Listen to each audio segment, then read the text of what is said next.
Hello, everybody. This is Joshua Hatton with One Nation Under Whiskey podcast. I'm joined today, and as always, by my dear friend, Mr. Jason Neil Patrick Harris Johnston Yellen, on this here Wednesday. How you doing, Jason? I'm very well, thank you. Thank you for always inviting me in. It'd be kind of weird if I didn't invite you in, right? It would be very awkward. There's no doubt about it. I would just sit here, watch you host a podcast, and I just kind of wait for things to happen in front of me. But I don't have to. I don't have to imagine a world like that. So, listen, you and I have a number of whiskey things to talk about, but I've got a question for you. And this question popped in my head today. After about 2 months of searching for a thing, my question to you is, do you, Jason Neil Patrick Harris Johnston Yellen, believe in ghosts? Fuck no. Don't be fucking ridiculous. You don't believe in ghosts at all? Do you believe in like energies or at least there are things that we don't know? I believe in energy. Physics has proven energy to me.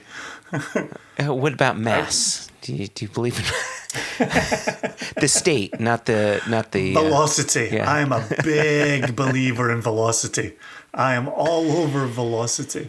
Well, I'll tell you this. So you and I travel a fair bit for work and sometimes for pleasure. Mm-hmm.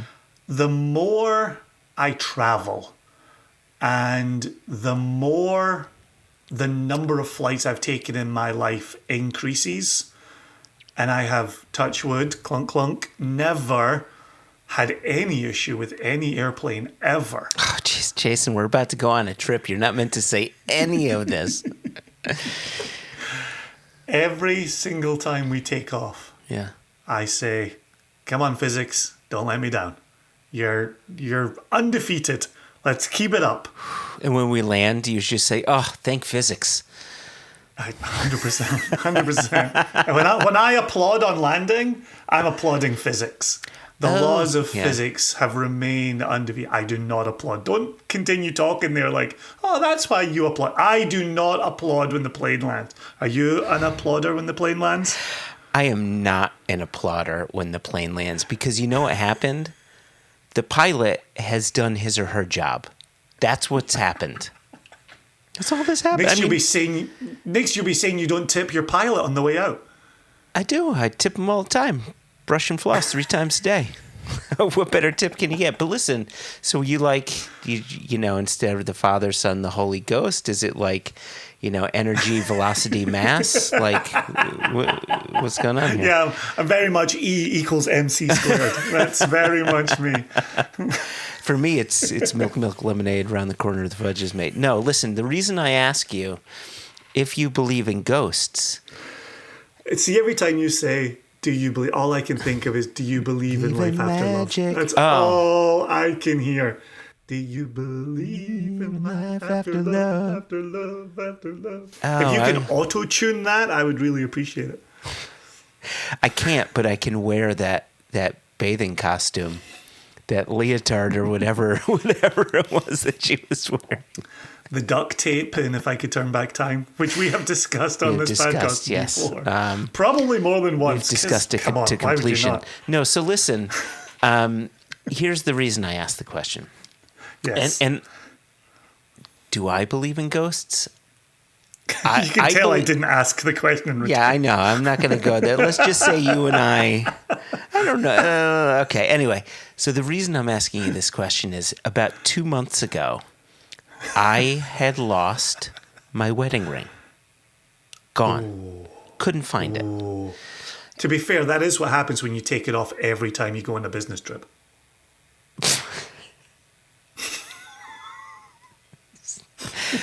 So here's the thing. I remember taking the ring off, and here's the thing. I would take it off while I was on a plane because, your body kind of swells up. You start retaining water. You get dehydrated, and it's just uncomfortable on the finger. And so I remember taking the ring off and putting it into a very specific pocket in my backpack.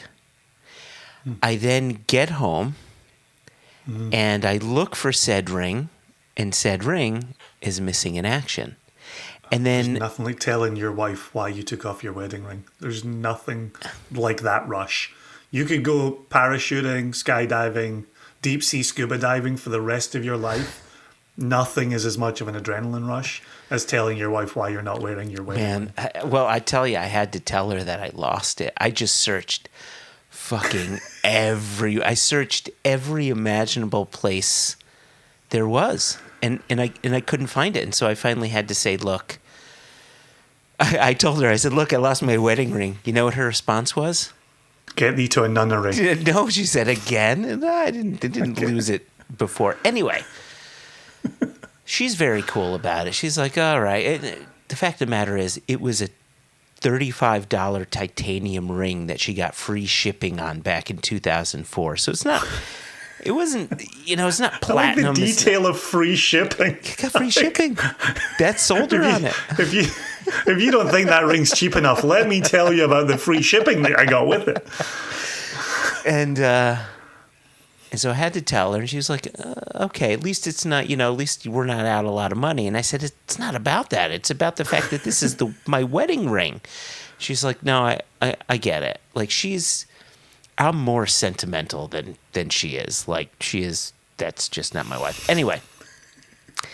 Regular listeners who have tuned into the Thanksgiving episodes are nodding their head right now. So the other day, I'm packing my bag to visit a local bar here, a place called Scottish Dave's in Clinton, run by a nice Scottish man from Glasgow. And awesome. And I'm packing it with a bunch of Glenallachie bottles, right? Because he's interested in some Speyside whiskeys, or at least that's what I remember. So I go to my bottom shelf, and if you remember my whiskey shelves, they're about 7 bottles across and 4 to 5 bottles back. So you can fit a lot on each shelf.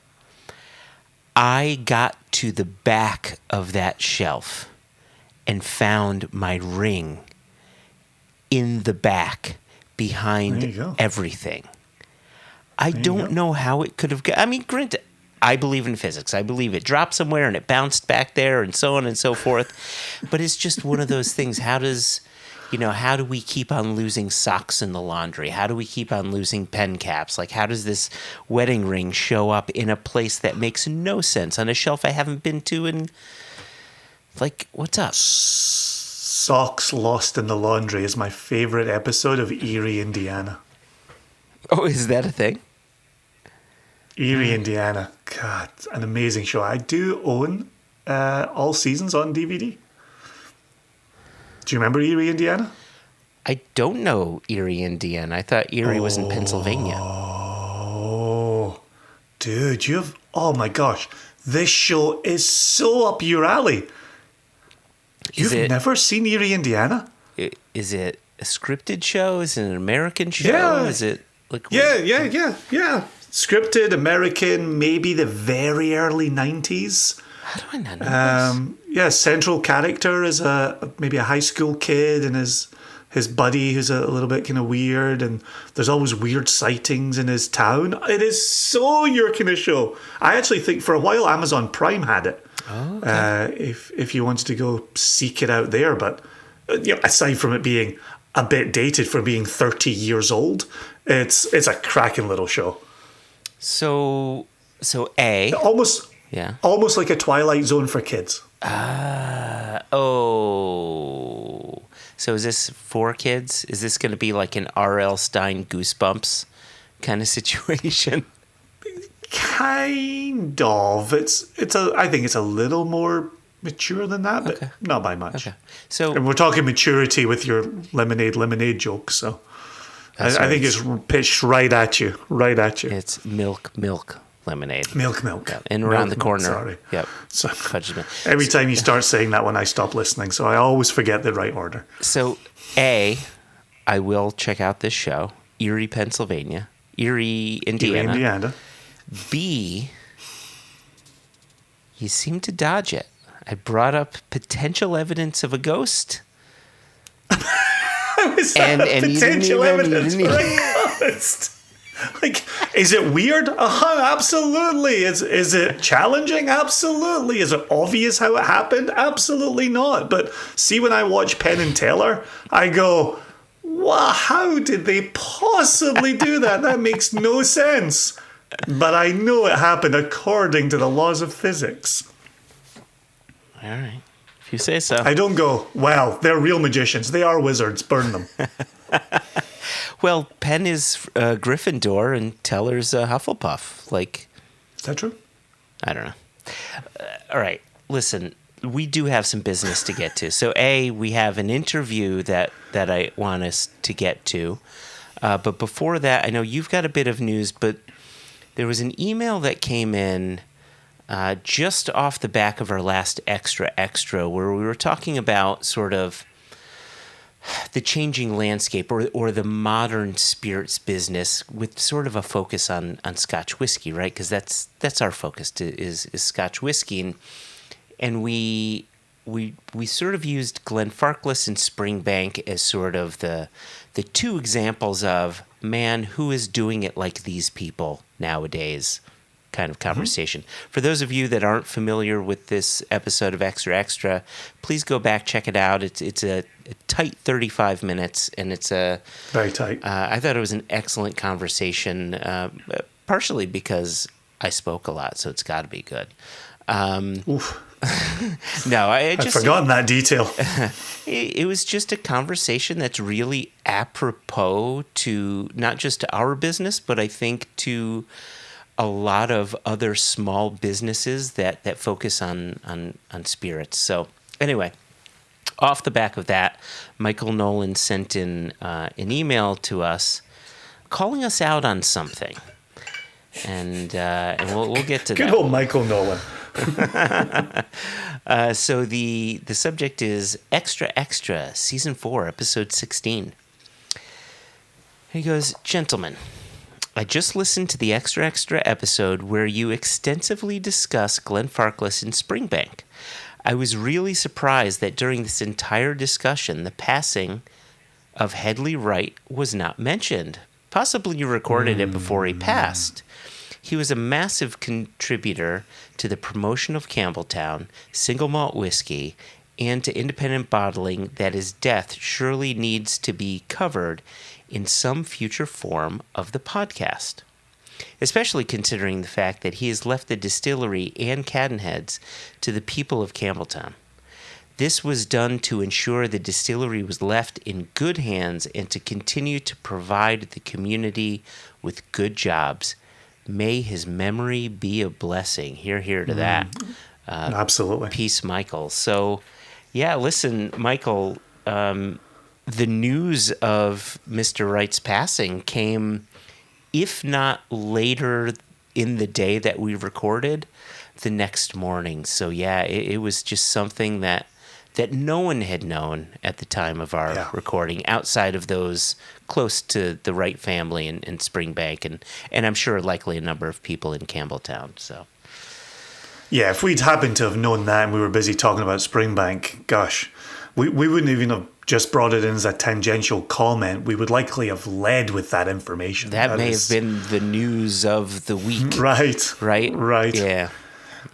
Although one thing I will add, to the passing of Mr. Wright is he was an incredibly private man. Mm-hmm. And in all of our conversations with people attached to Springbank, Cadenheads, Campbelltown itself, he never wanted to talk about himself. He never wanted to be the focus of any conversation. He wanted the distillery to do the talking for itself. He was inordinately proud of Campbelltown being a region. And he did not want that to go away.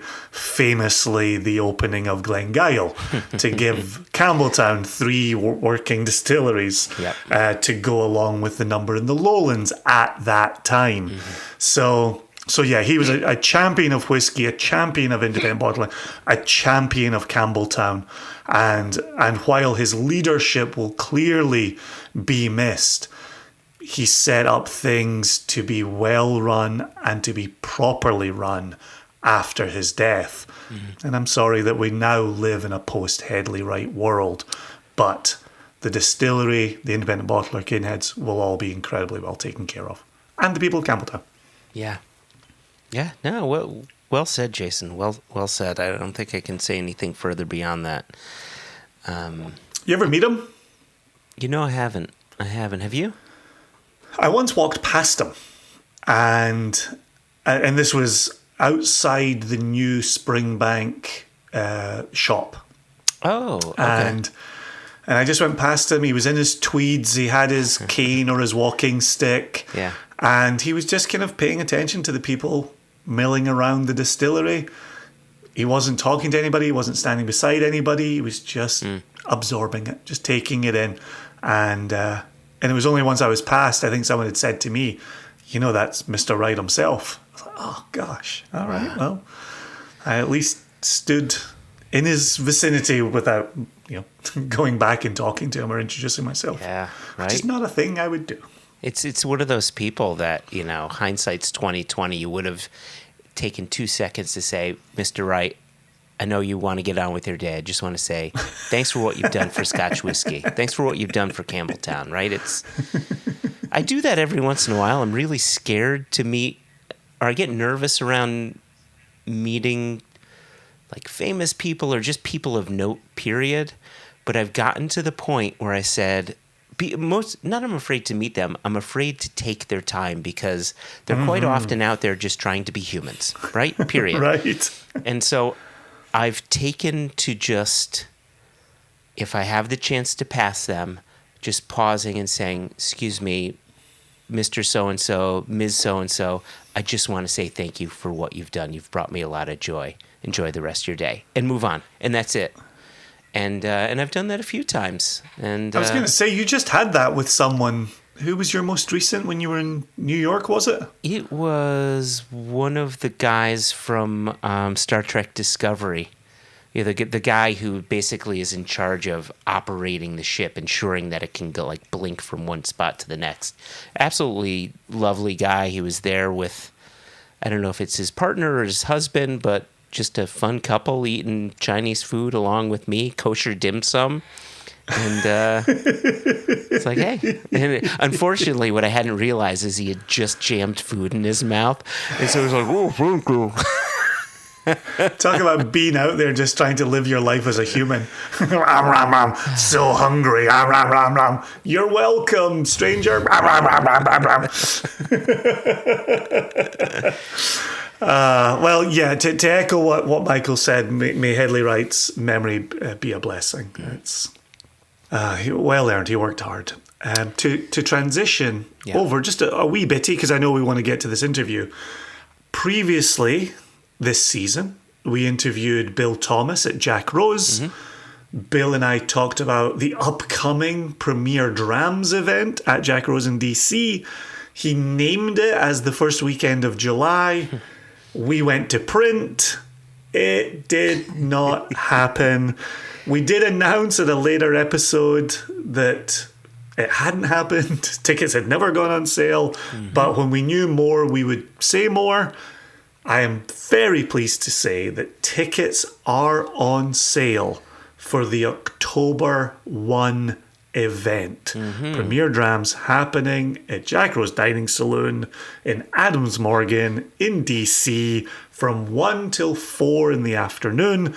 Tickets are $145 per person, which I think for 3 hours of dramming, where we'll be exhibiting there. Single Cask Nation will be there. Impex will be there. I'm guessing we'll see Jared Card down there. Oh yeah, I'm sure. We as exhibitors pull out the stops. A, because it's Bill Thomas and Jack Rose. B, this event has always been a celebration of Harvey Fry. And curmudgeonly old bastard who we all desperately wanted to impress with our casks, with our selections. And so, let me say here, I've said it previously, but I will repeat. If you are at Jack Rowe's Premier Drams event on October 1 and you swing by where I'm pouring, tell me that you are here for the Harvey Fry Dram, and I will have something that is not on general offer to pour for people mentioning Harvey's name. And let me say, this dram is a celebration of Harvey Fry's palate and his likes. If you know anything about Harvey Fry, you may be able to surmise what I will have for pouring, but you must mention Harvey by name to get the special pour. Amazing. Yeah, I only wish I could be there with you. It would be awesome. It's a great event to attend. Kel, it's a great event to walk, and I've never yet walked it. I will say, though, we've had Chanel on here a fair few times. She also did the Triple M with us when we watched Purple Rain with her. When she was still in the US, was still known to me as Nelly, and she was working for that boutique whiskey company. She was running drams over to me where I was pouring Single Cask Nation. And that was incredibly kind of her. The old days of the Jubilee, when you were working the floor and you would bring drams back to me when I was working Single Cask Nation tables. So there's good things out there. I never get to see Jared during the event. He never gets to see me. We sometimes share a wee dram together before it all kicks off. So. There you go. One last bit of business before we get into the interview with William Dobbie, by the way, who's the commercial director for Isle of Raasay distillery, also part of the family, part of the ownership of the distillery. On October 7, as part of the Dramining, which is Drammers Club 10th anniversary in Manhattan, on October 7, Charlie's going to be renting out a venue called Drom NYC. And Kimono Dragon is going to be playing at the Dramining. So you want to come check out my band? If you say nice things about us, I'll pour the special Jason Neil Patrick Harris Johnston Yellen pour.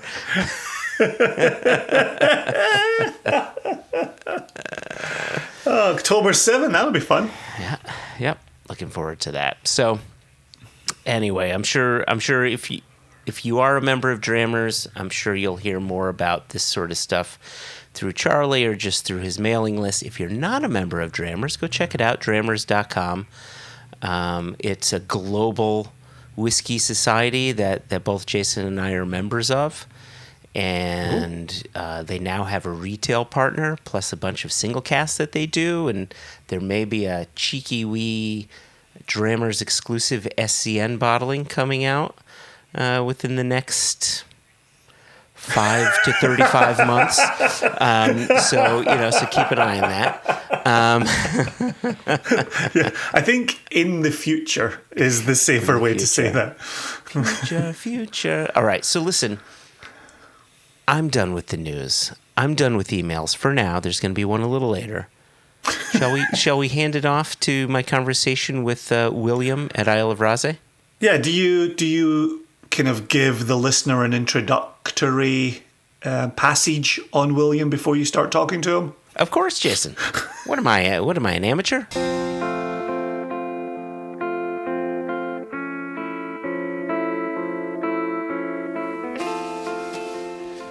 Firstly, cheers.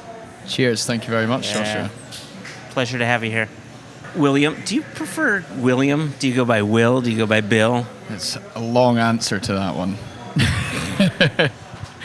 No, either or, to be honest. Right. William probably most commonly. Yeah. But Will too. There's just whatever you think of first. Okay. Yeah. I ask because technically I'm a Joshua, and I say to people, "Hi, I'm Joshua," and they say, "Hi, Josh." Does that grate you? I mean, in the end, no. My wife calls me Josh. Like, I can't get upset, and it's just so easy, but Like if someone says to you, hi, like if you say, "Hi, I'm William," and they say, "Hey, Bill." Yeah, but I think Bill is a push. I think that's one step too far. Yeah.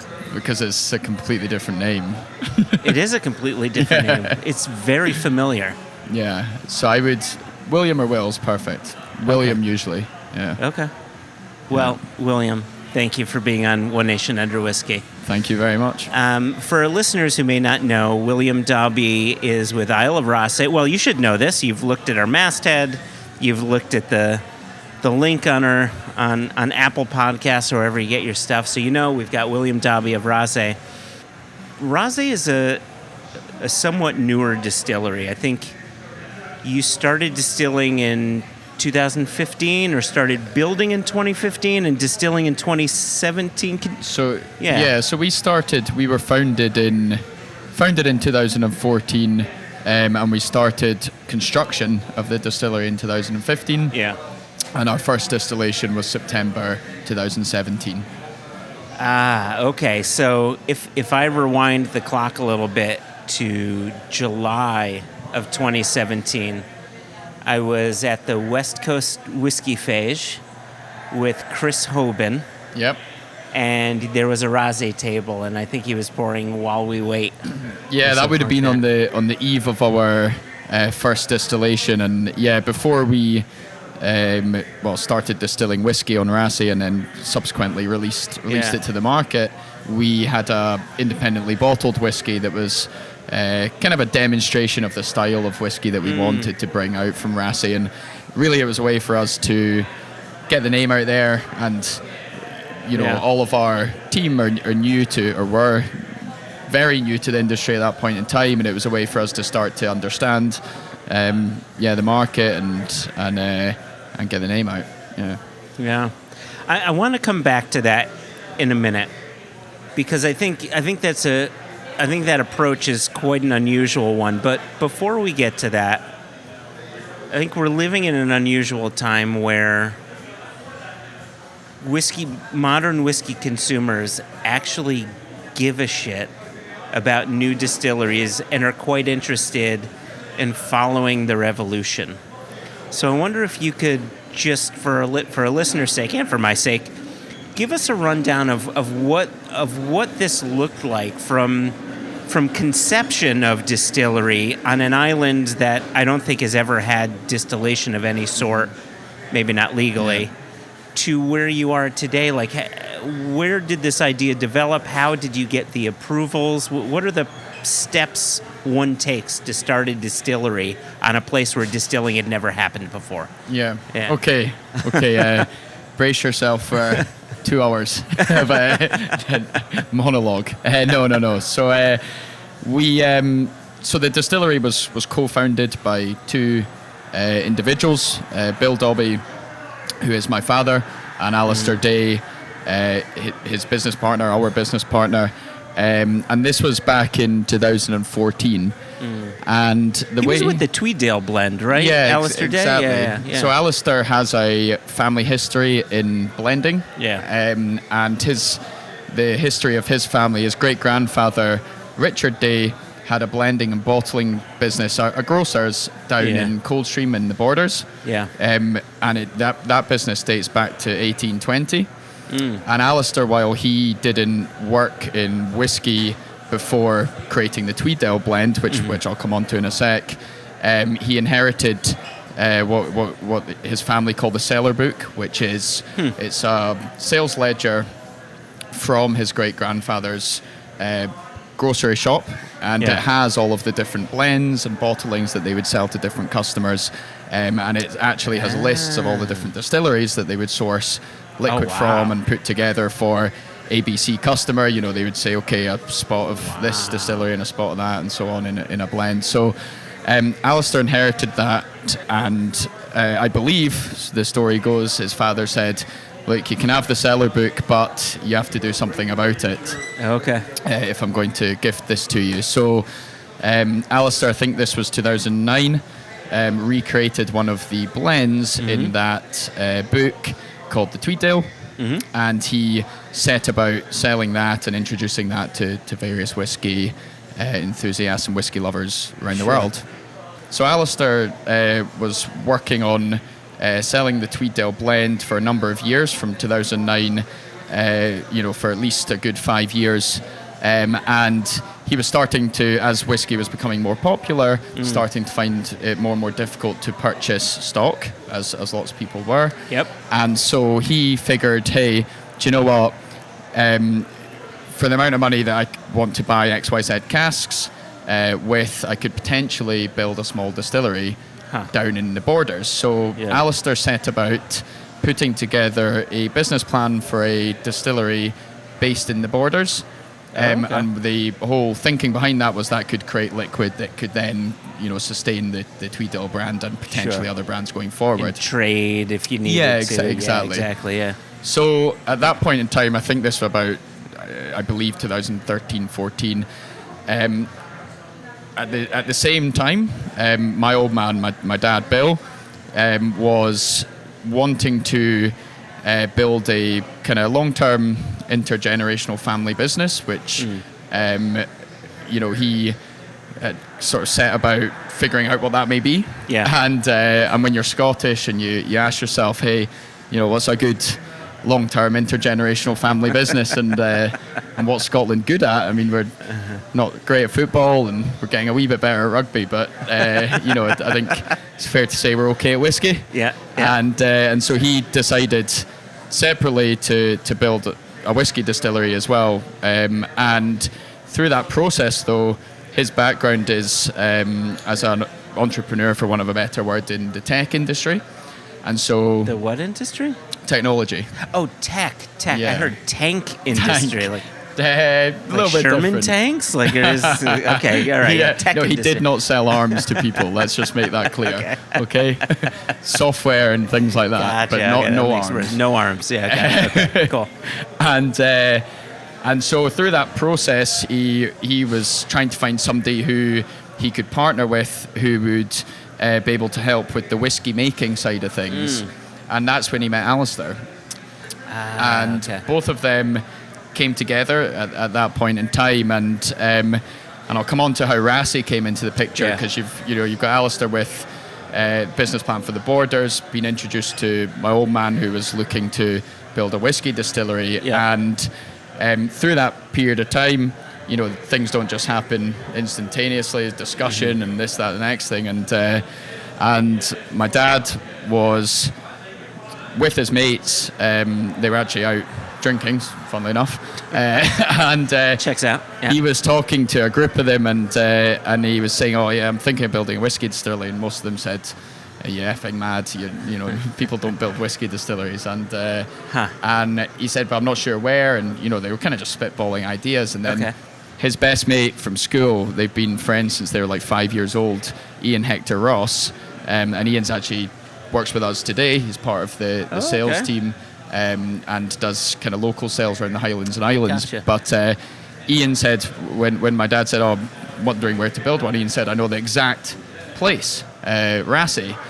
And sort of half the room goes, "Where?" And and Ian goes, because Ian's wife Marion's from Raasay, and he said, "Look, come and I'll show you this island. It's magical, and it's the perfect place to build a distillery." And so he took my dad up in, I think this must have been sometime in 2014 or 2015 or early 2015, and he took my dad up, and there was an old disused hotel which used to belong to a couple that I think was, as I understand it, things didn't go too well in the relationship. And anyway, the hotel was for sale.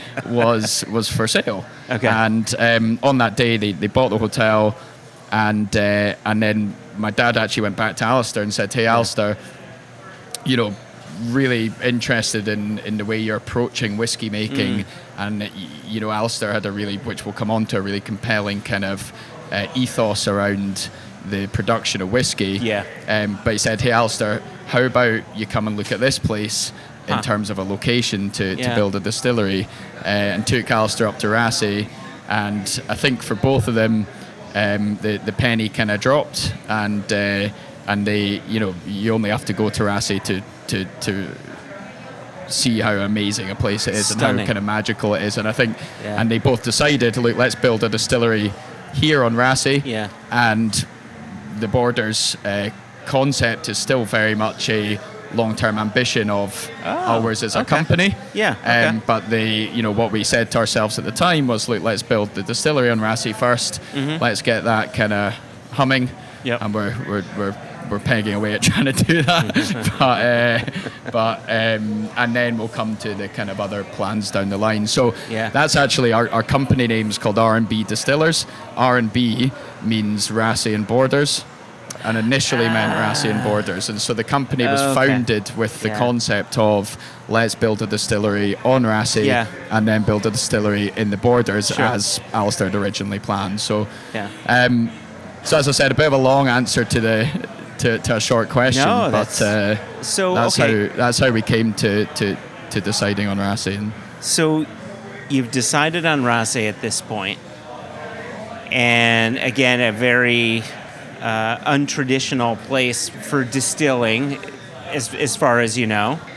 When you presented your planning permit, your planning to whomever you need to do that to, like what does that look like when you say we want to build a distillery here? By the way, there's never been a distillery here. Mm-hmm. Like what obstacle does that put in front of you? I think, fortunately, at the time, and there were some issues through the planning process, but it was more related to, we had a bat colony that was located in the building, which delayed the process for a bat colony. Oh, a bat colony. Bats okay. I don't know if I'm using the correct term for a group of bats. But I just wanted to make sure I heard you correctly. Which actually, that delayed the process a year through planning, but really? that's a separate thing. I think, fortunately for us, in terms of, if you want to call it the new wave of Scotch whisky distilleries, we were reasonably early on in the planning process, and we were building on an island which had never had a legal distillery anyway.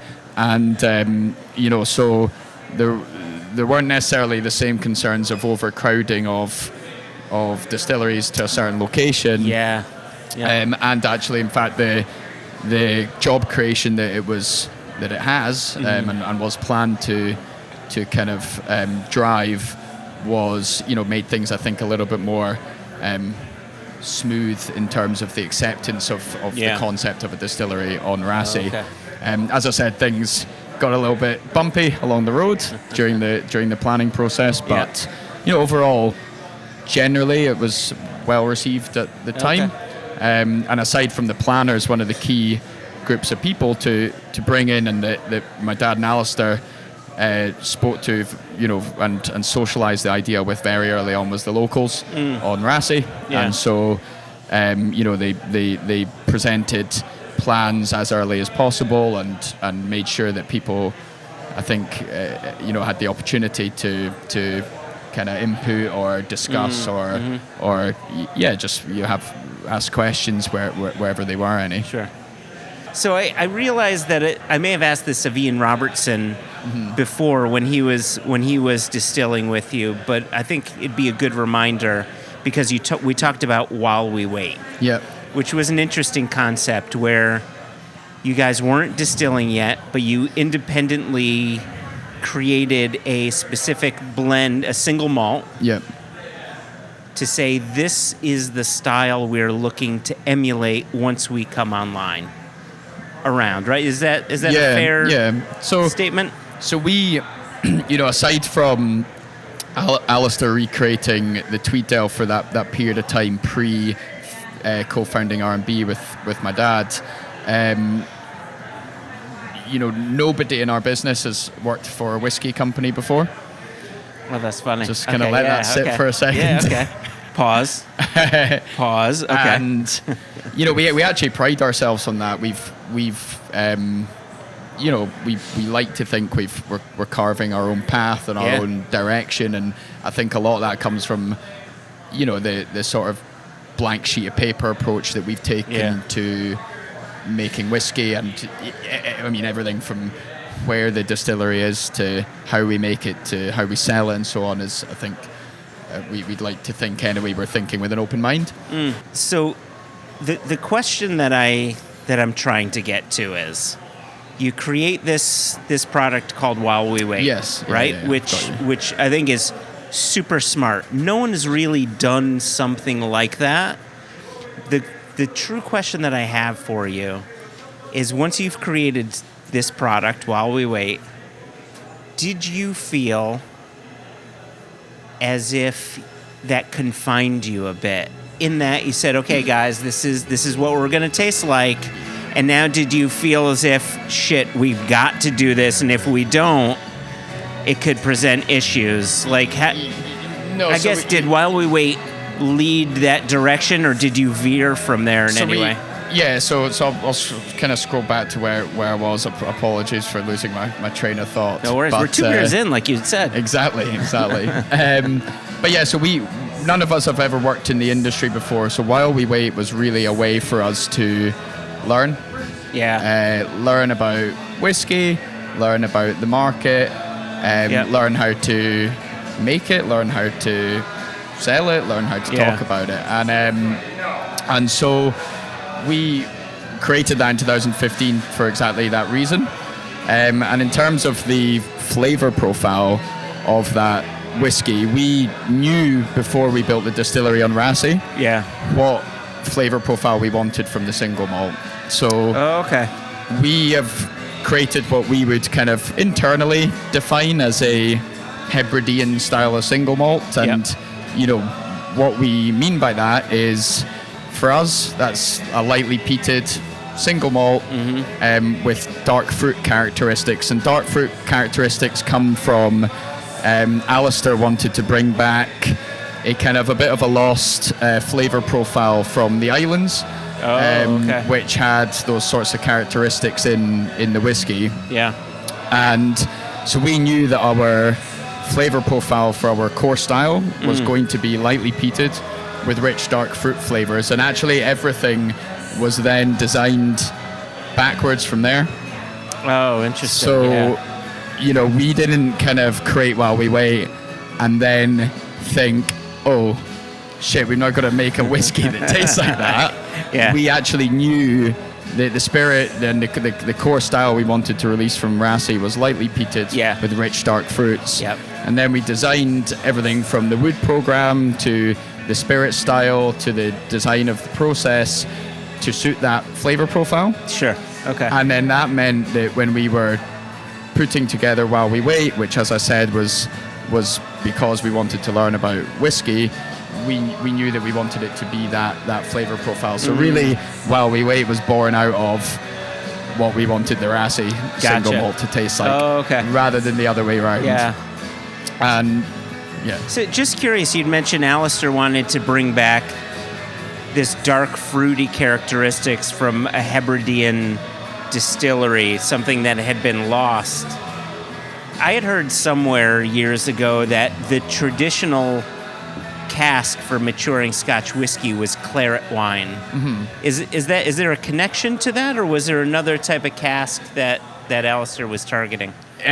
So the red wine casks are definitely a big part of our production. Yeah. And I'm not aware of the specific story you're talking about in terms of claret wine, but that would potentially make sense. I know Alistair spent a lot of time looking at old Bowmores and the kind of dark fruit elements that some of those, the good ones, used to have, not the perfumey, infamous ones. You're those are fighting words.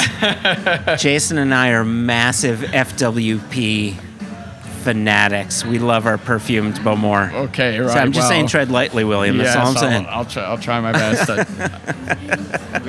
So Alistair was a fan of those types of those kind of old Bowmores, and they were a little bit of an inspiration for the style of whiskey that we are producing from Raasay. That's brilliant. That naturally. So where the fruit is not just coming from the cask, but it's spirit-driven fruit. Yeah, exactly. That's something which, again, we talk about red wine casks quite a lot in our wood program, but also we have a dark fruit characteristic coming from our new make as well. Yeah. So we have long fermentation times. Okay. Up to 5 days.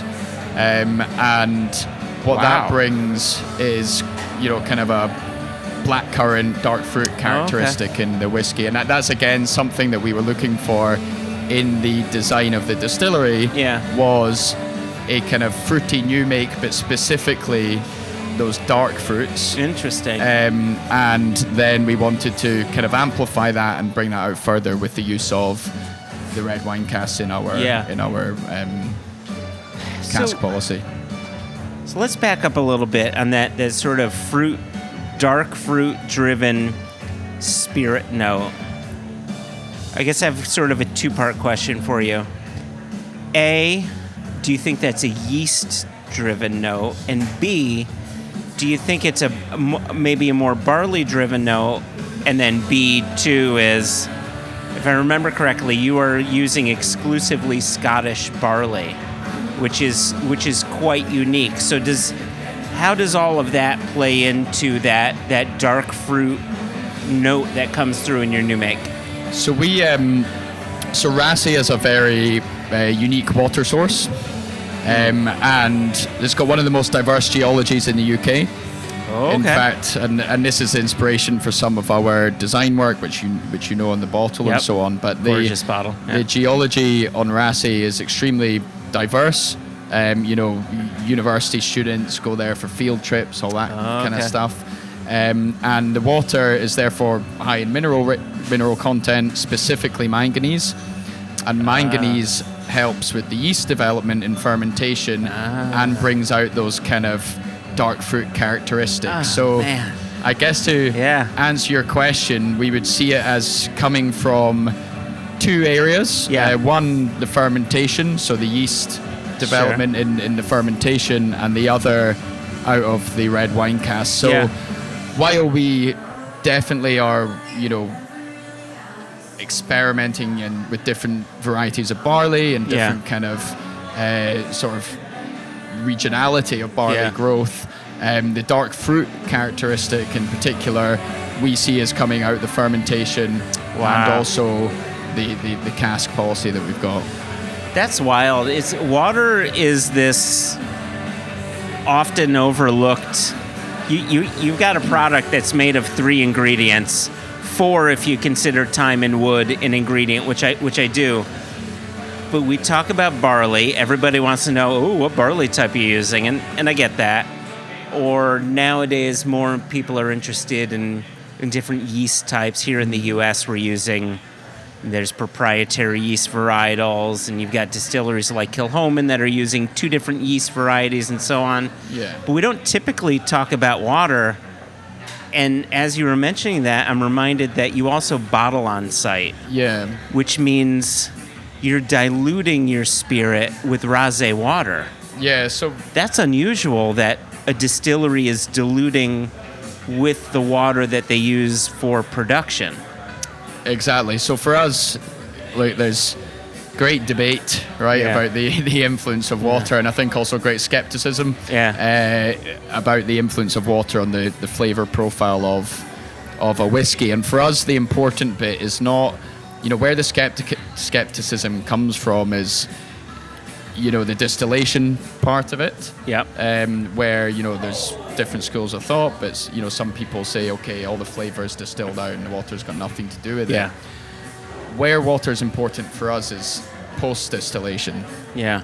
So we do all distillation, all maturation, and all bottling on the island. Mm-hmm. And what that means is we are diluting from, roughly about 70% ABV when the spirit comes off the still, down to 63.5%. Is our regular cask filling strength anyway. We are using Raasay water to perform that piece of dilution. And then several years later, when we come to bottling, we're also using the same source water to dilute down from whatever the natural cask strength is to what our chosen bottling strength is. So, it could be valid to say, okay, the water's not so important if it's only distillation that you're doing at the location. But for us, doing everything on site is super important for several reasons, but one of is because it allows us to use the source water at both stages of dilution into the cask, and then several years later into the bottle as well. So, kind of 50% of the bottle is source water. Raasay water. Really. Right, and like hearing all of this makes me understand a bit more why Dave Broom, in his most recent book, A Sense of Place, kind of focused on Raasay. Mm-hmm. It's Raasay water to distill, Raasay water to dilute, bottling on site, Scottish barley. The bottle itself is molded from fossils found on site. It's really sort of a special, unique thing that you're describing to us.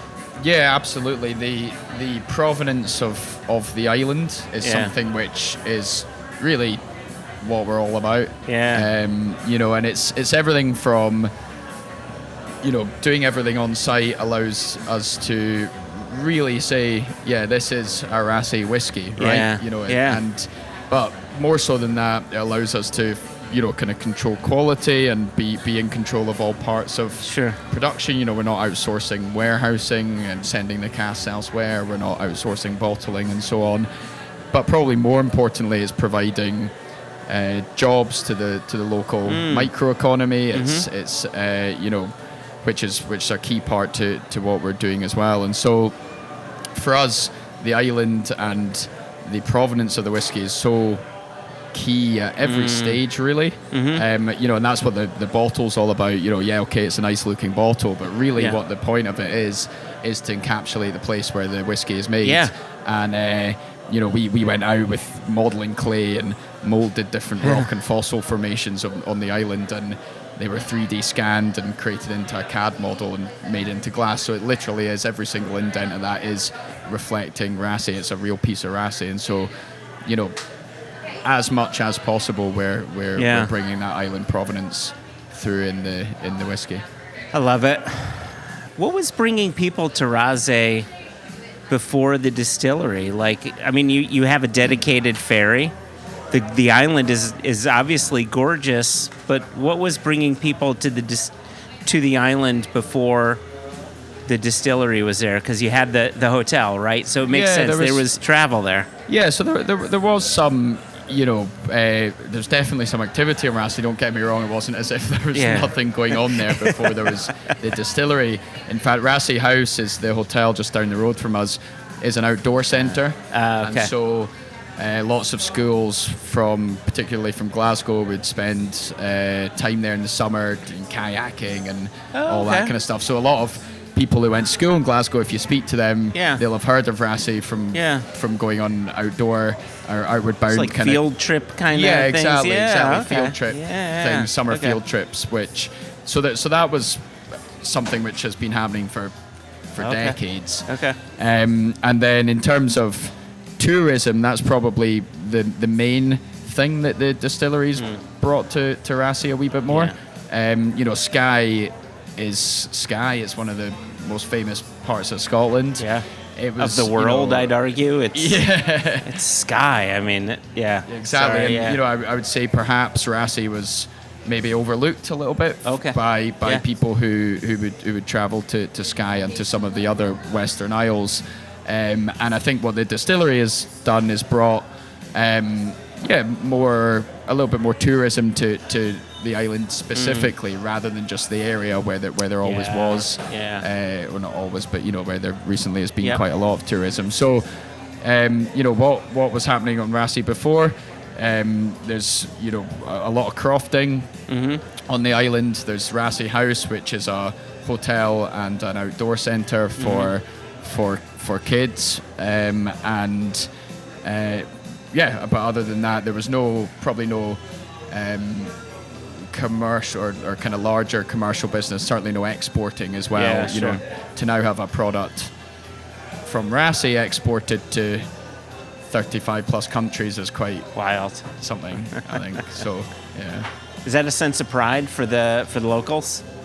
I think for everyone involved, to be honest, it's really. I think from what I think maybe 10 years ago it would have been a bit unimaginable to think, okay, we're going to create a single malt on and from this island, and then that's going to now be available in Brooklyn, where we're sitting right now. Yeah. So that's kind of, I think, for a lot of the locals in Raasay, that would have been something that didn't seem like it would happen. It's never in their purview. Of course. And so I think for everyone involved, myself included, and others in our team, it has been a real source of pride over the last how long has it been? Well, certainly 8 years since Alistair and my dad came together to build the place, and various number for others involved.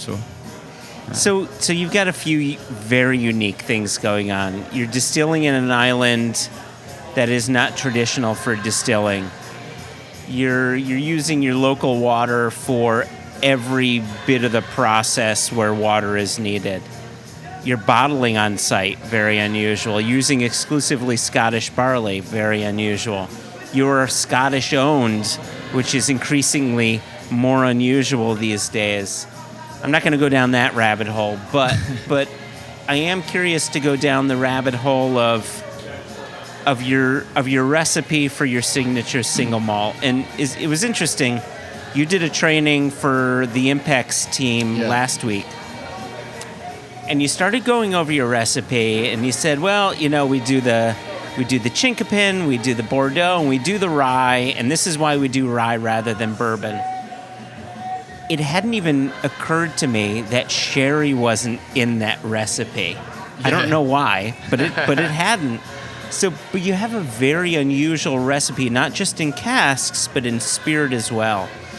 And so I wonder if you could tell us about your recipe and how that came about. Yeah, so when we decided to build the distillery on Raasay, as I said, we knew the flavor profile that we were looking for, and we worked back from there. There was another thing that we knew, that we would be selling 3, 4, 5, 6-year-old whiskey.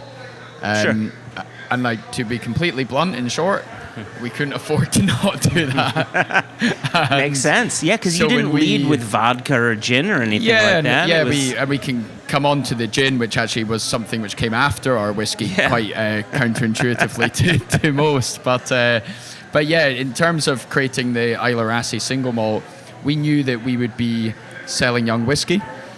We are, as I said, a family-owned business. We're small. There's no way that we could have sat on our hands for 10, 12 plus years and sort of watch the clock tick. So we knew we would be selling young whiskey, and we quite, I think we quite rightly wanted to sell the best young whiskey we possibly could. And so when we were thinking to ourselves, hey, we're going to be selling 3, 4, 5-year-old whiskey, how do we ensure that whiskey has complexity, depth, balance of flavor at that relatively young age? And so when we were tasked with that challenge, Alistair spent a good kind of 12 to 18 months working with a friend of ours, a consultant. His name's Henrik, from Spirit of Heaven, if I'm going to pronounce that correctly. Yeah, of course. Oh, with the test tube kind of, or the beaker style bottles. Yeah, I remember seeing some of your whiskeys maturing in those casks as well. Yeah. So we wanted to build a whiskey that had complexity, balance, depth of flavor at a relatively young age, and through working with Henrik, and also due to Alistair's background in blending, which is essentially taking different flavor profiles and blending them together to produce a harmonious style of whiskey, a harmonious kind of flavor. We developed this unique recipe which brings together different flavor elements by combining different spirit types with different cask types and bringing on complexity probably quicker than you otherwise might if you were to, say, mature one spirit type in one cask type. Yeah, sure. Which a lot of the more traditional distilleries do. So it's something which was developed through, don't want to say necessity, but we knew that we were going to be selling. Don't they say necessity is the mother of invention? Exactly. So It was something born out of probably necessity, and we said to ourselves, look, we want to make sure it's as good as it can possibly be at that young age, and so we developed this unique recipe, which we call our Nashia recipe, means the 6 in Gaelic, and what that is it's 2 spirit types, so heavily peated spirit and unpeated spirit, that we produce about 50-50 through the year. Heavily to what ppm? So the barley comes in at 48 to 52. Okay. But we take a relatively narrow cut on the stills, so the phenols that end up in the casks and then subsequently the bottles are, relatively low compared to 48 to 52. All right. But the barley comes in at what would be industry standards, heavily peated. Gotcha. Okay. And so we produce those 2 spirit types through the year, and they're then matured separately in 3 cask types: ex-rye casks, virgin Chinkopin oak casks, Chinkopin, for those who don't know, being a species of oak, and ex-Bordeaux red wine casks. Yeah. Those 2 spirit types and 3 cask types are brought together to produce our core style, lightly peated with rich dark fruit flavors. And so the uniqueness of that recipe, the unique cask composition that we create our single malt out of, was born through wanting to create the best young whiskey we could. Yeah. And that's what we set about doing.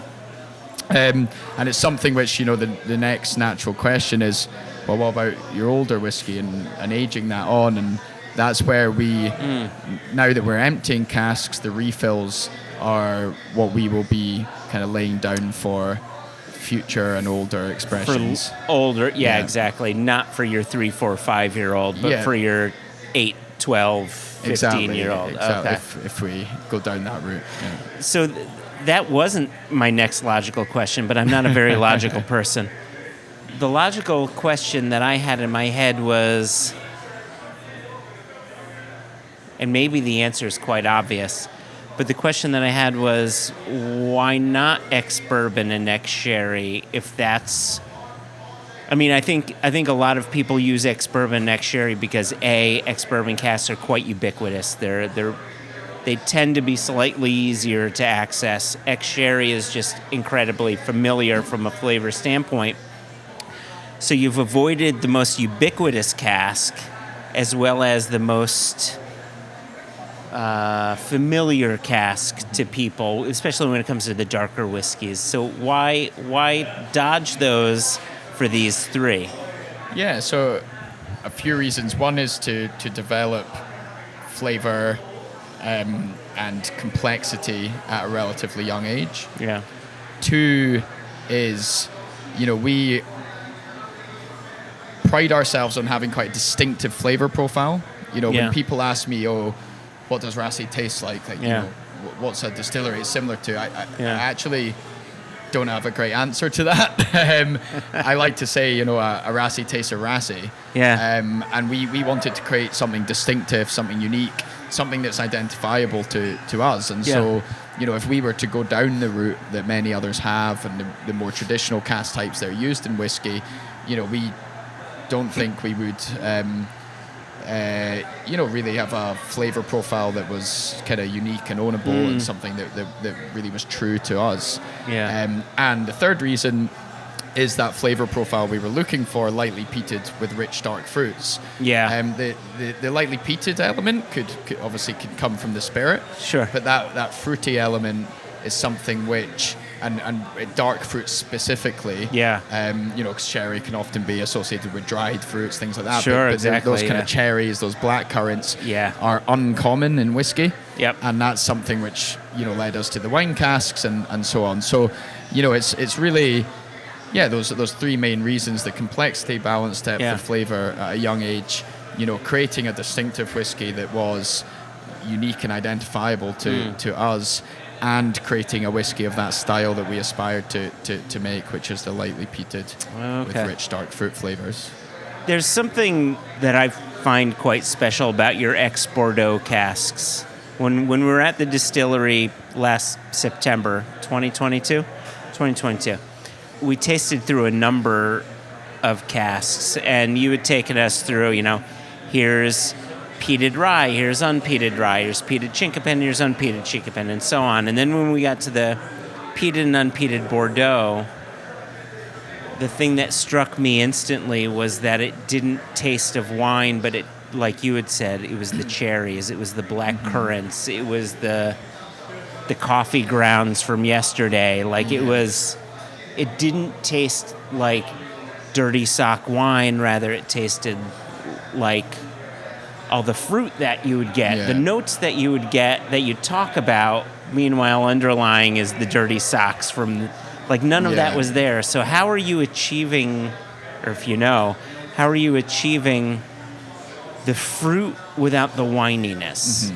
So one thing with the wine cask, or a couple things actually that are important to us, and this is true actually of all the core recipe casks, so the rye, the chinkapin, and the red wine, they're all full-term maturation.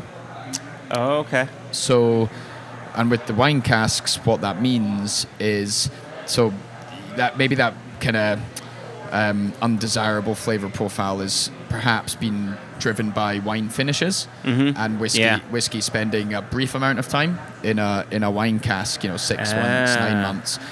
All of our red wine, matured spirit and matured whiskey is full-term maturation. So it's had at least 3 years fully maturing in a red wine cask. And what that means and what that gives us is initially, and you should see, 6 months into new make being in the wine cask, it literally looks like rosé wine. It's like it's like blush kind of pink, right? Yeah, rosé all day. Yeah, and that is the spirit taking on the influence from the red wine very quickly, because that's what's kind of on the outside of the oak, inside the cask, if that makes sense. Sure. Yeah. And then, but as time goes on, the spirit starts to get past the red wine and into the oak, and you actually see the flavor profile of the whiskey change from that kind of quite overly winey, kind of flavor profile that I think has given sometimes red wine casks a bit of a mixed reception. Not a good reputation sometimes. As it starts to mature, longer than maybe a year, 2 years, the spirit starts to go into the oak, and that's when you start to get influence from both the red wine and the oak. For us, we believe that we're getting that balance of flavor in the red wine cask because of the full-term maturation, and because we're allowing the spirit time to get into the oak, beyond the red wine, and bring on flavors from both the Bordeaux red wine, but also the Quercus Petraea and Quercus Robur oak that's in the cask. In the red. Okay, gotcha. That, and the second piece is these are completely wet red wine casks, so they're not STR, they're not treated or anything like that. So we bring them over from France directly from the vineyards, completely kind of what we would call wet, so not treated at all. We won't mention the vineyards here, but for our Bordeaux drinkers, they're sought after red wines, right? We focus on quality, put it that way. Yeah, there you go. which is brilliant, and it's smart. I think the first red wine whiskey that I had that floored me, that helped change my mind, and then I had a shit ton that like unchanged my mind. But it was Glenmorangie in a ex-Margaux cask. Right, yeah. And it was all of the stone fruits of Glenmorangie, but then all of those deep dark fruits that came through in the Margaux cask that they did. And it just showed me that, okay, whiskey can be matured in a red wine cask, and it can be incredibly special. And then I remember, like I said, then I had a ton that sort of started to prove otherwise. But then when we were at the distillery and I'm tasting through these casks, time and time again, it was the red Bordeaux casks that I found myself drawn to. Yeah. Despite me normally unique.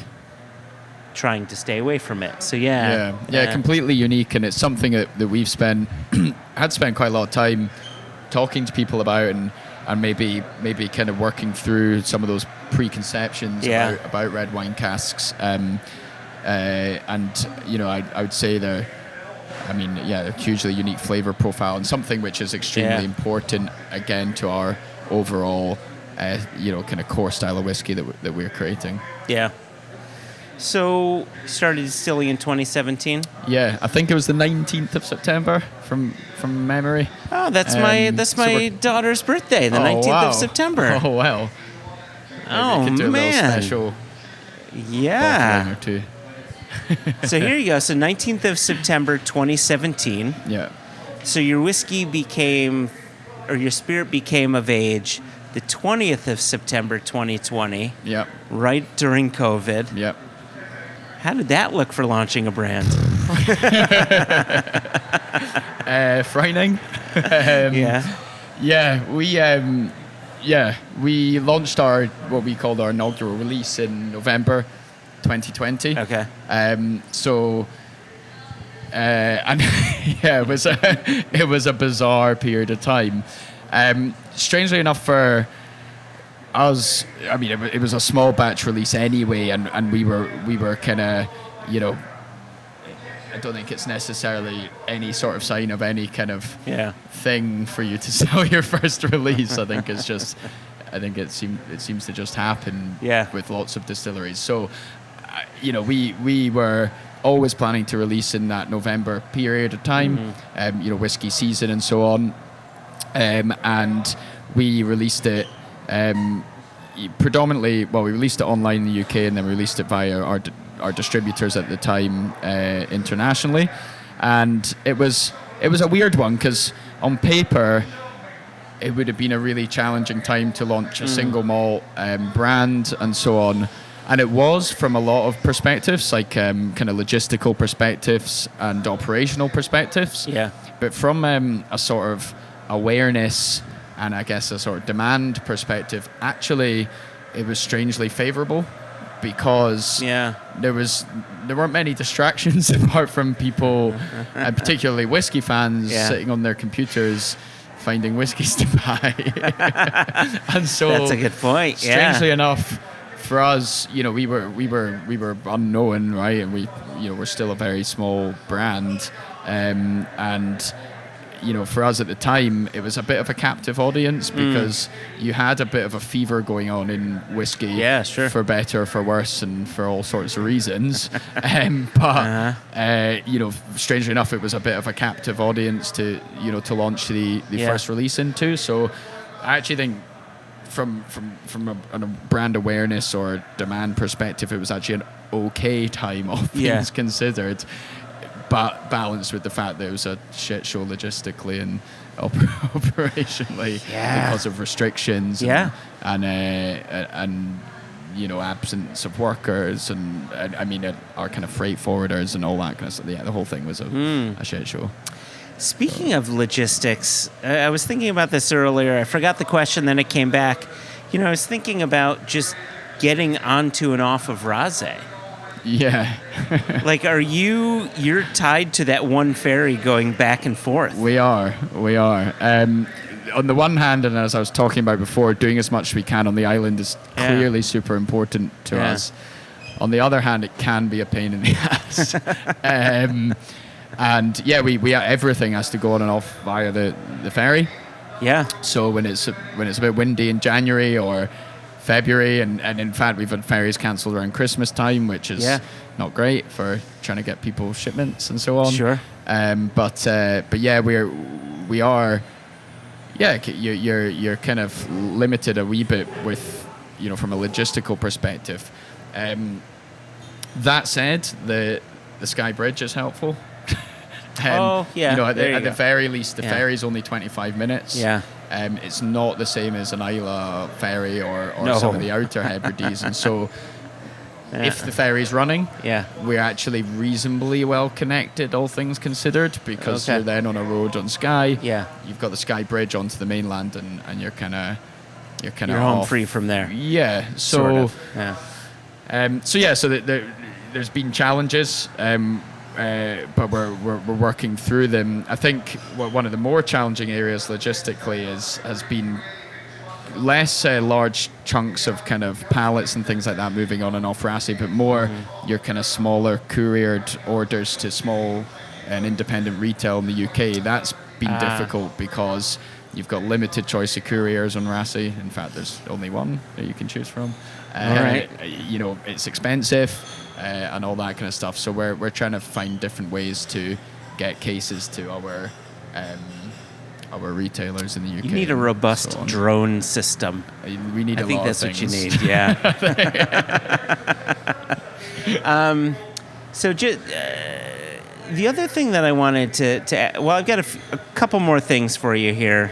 And then I realize we have a meeting that we need to get to. So I'm cognizant of time here. But, you know, one of the things that I found quite special in visiting was you have accommodations connected to the distillery, a really gorgeous, I don't know, do you call it a hotel? I know it's called Borrowdale House. Yeah, we call it Borrowdale House, and it's our distillery accommodation. Yeah. And I think hotel is maybe a bit of a stretch. You know, it's a small...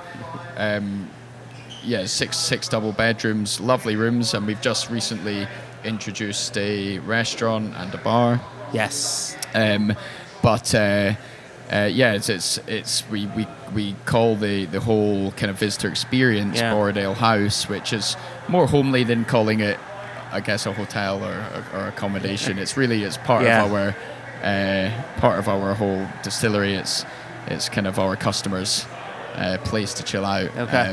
And so that's something we decided to do quite early on. The old Victorian house, Borrowdale House, was always part of the hotel on Raasay, and we decided to keep the original house. And, you know, we, for a couple of reasons. One, there's limited accommodation as it is on Raasay and the surrounding area. So as we encouraged visitors to come, we obviously wanted somewhere for them to put their heads down at night. Yeah. And also in terms of just getting people more connected to what we're doing and spending more time with our team and our kind of products and things like that is a really important part of our business. So, you know, there's a practical element, and then there's also, you know, a kind of an element of trying to engage more with our customers and have more of a kind of human relationship beyond just we're a bottle on a shelf in a liquor store. Actual human connectivity. A place where you can chill out and like have a laugh with our team and eat some food that's, you know, cooked from local produce, and drink our whiskies and gin, of course, and enjoy those, and but really just have a nice time. And you know, that's where the accommodation angle was born out of. And it's going extremely well. Chloe, who's my colleague who manages the whole Borrowdale House, is like awesome.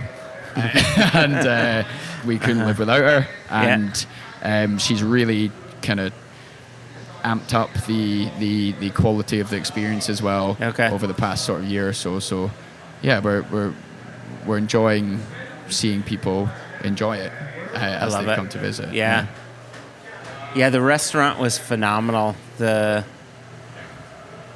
don't think you are. Are you Michelin star? Not yet.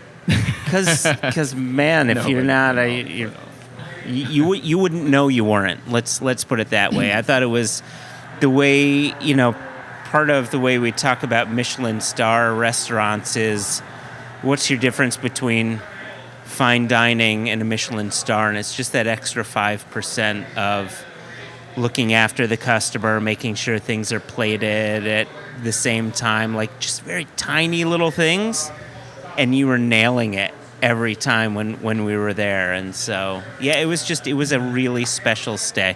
It really was. There's fair, you know, it's a new thing for us, the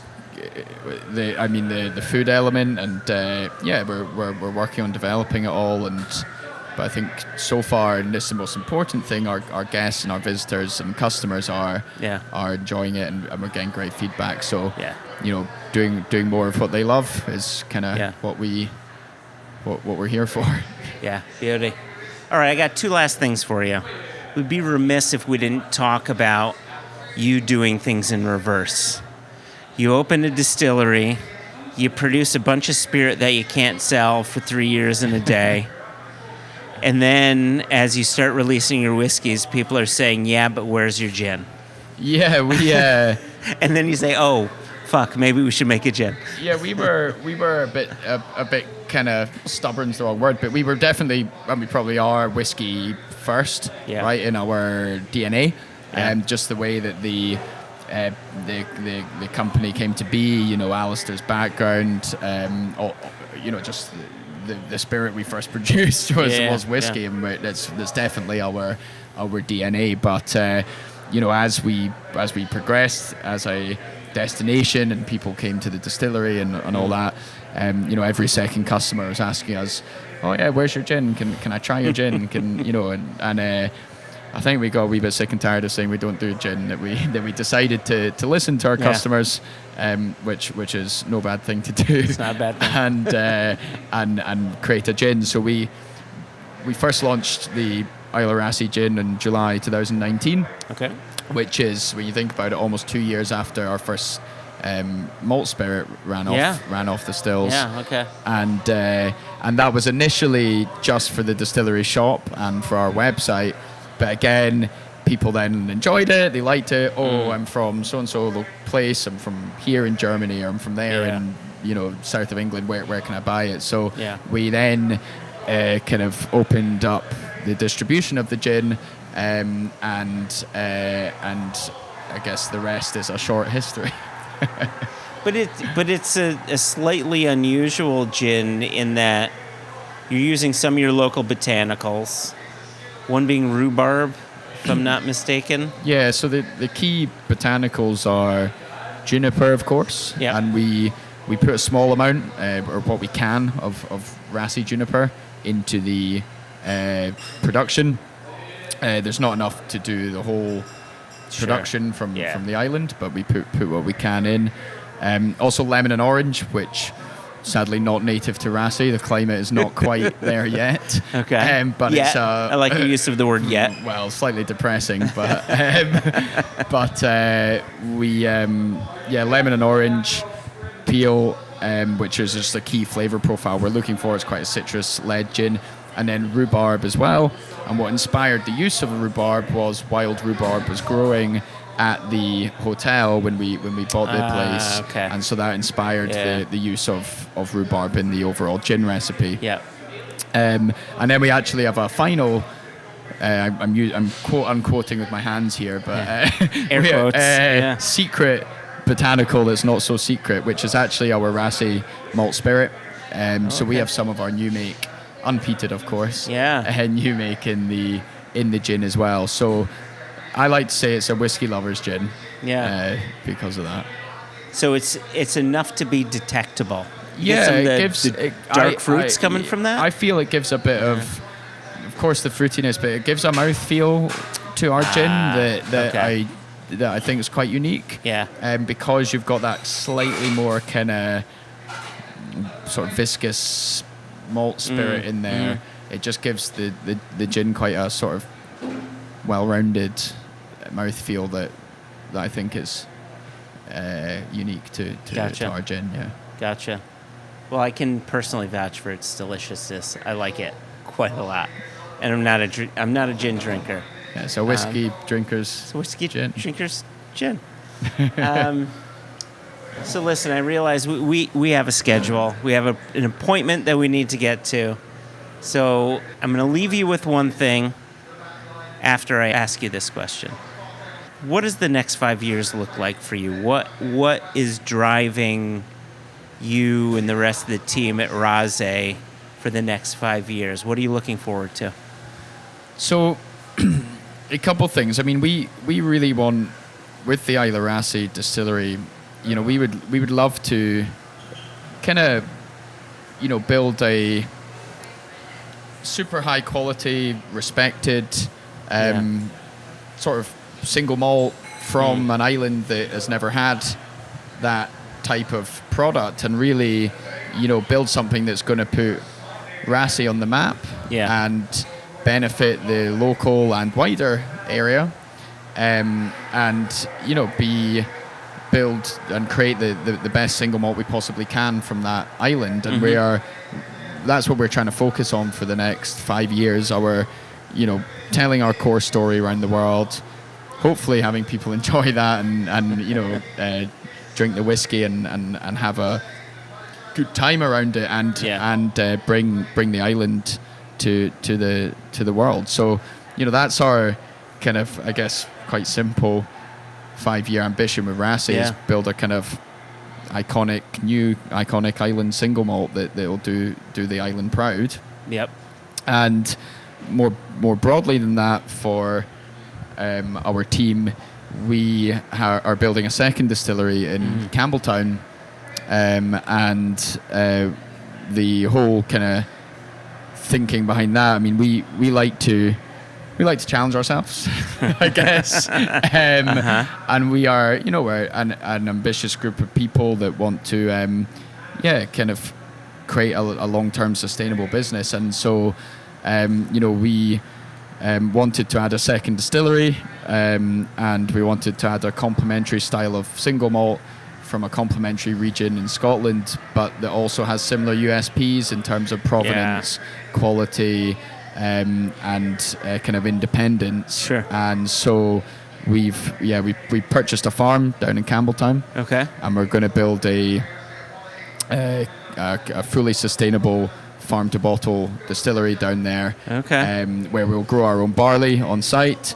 A portion of production will be completely farm to bottle. Okay. We'll be trying to use local barley for the rest of the production. But we really want to bring our, I guess, we like to think we take a bit of a contemporary, or dare I say it, like innovative approach to creating single malt, and we want to bring that same approach to Campbelltown as well, and create a contemporary Campbelltown single malt that's going to still, take some elements of tradition from the style of whiskey that the region is known for, but add our own kind of, I guess, twist to it and our own interpretation of it. So a bit of a long answer, but next 5 years is really focusing on building the Raasay single malt into something that we can all be proud of, and progress our nascent contemporary Campbelltown single malt plans.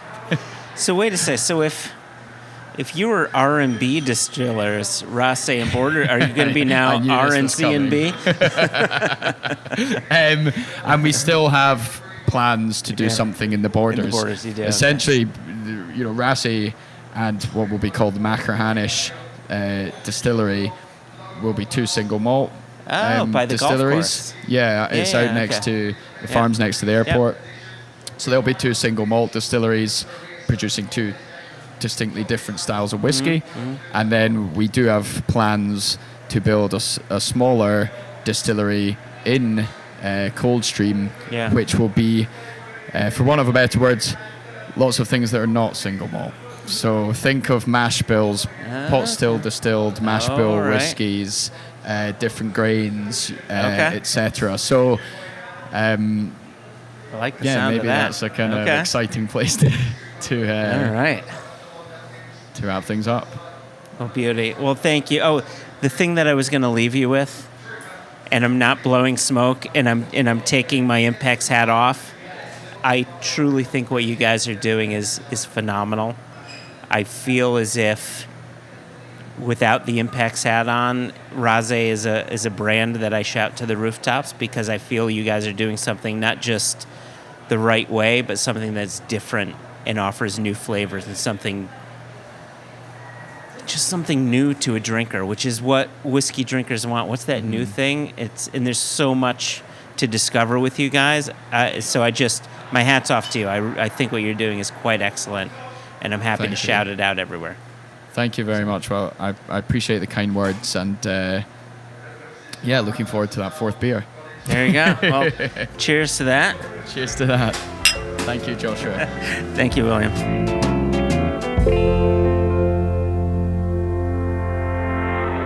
sincere thanks to William Dobbie for his time there, and sincere thanks to you, Joshua, for taking the time to sit down with them. I've been a fan of Raasay for a long time, since you and I first sat down with Ian Robertson at Maltstock. Yeah, sure. A fair few years ago now. But I've really followed along closely, watching Raasay, what's coming out there, the way they've married in, the wine and the chinkapin and the peat. It's really vital what they're doing there, and it, as you can maybe tell, really excites me. I also, in reading A Sense of Place by Dave Broom that we've talked about, and we've had Dave on talking about that as well, I thought he did a fantastic job in that book capturing the essence of Raasay as well.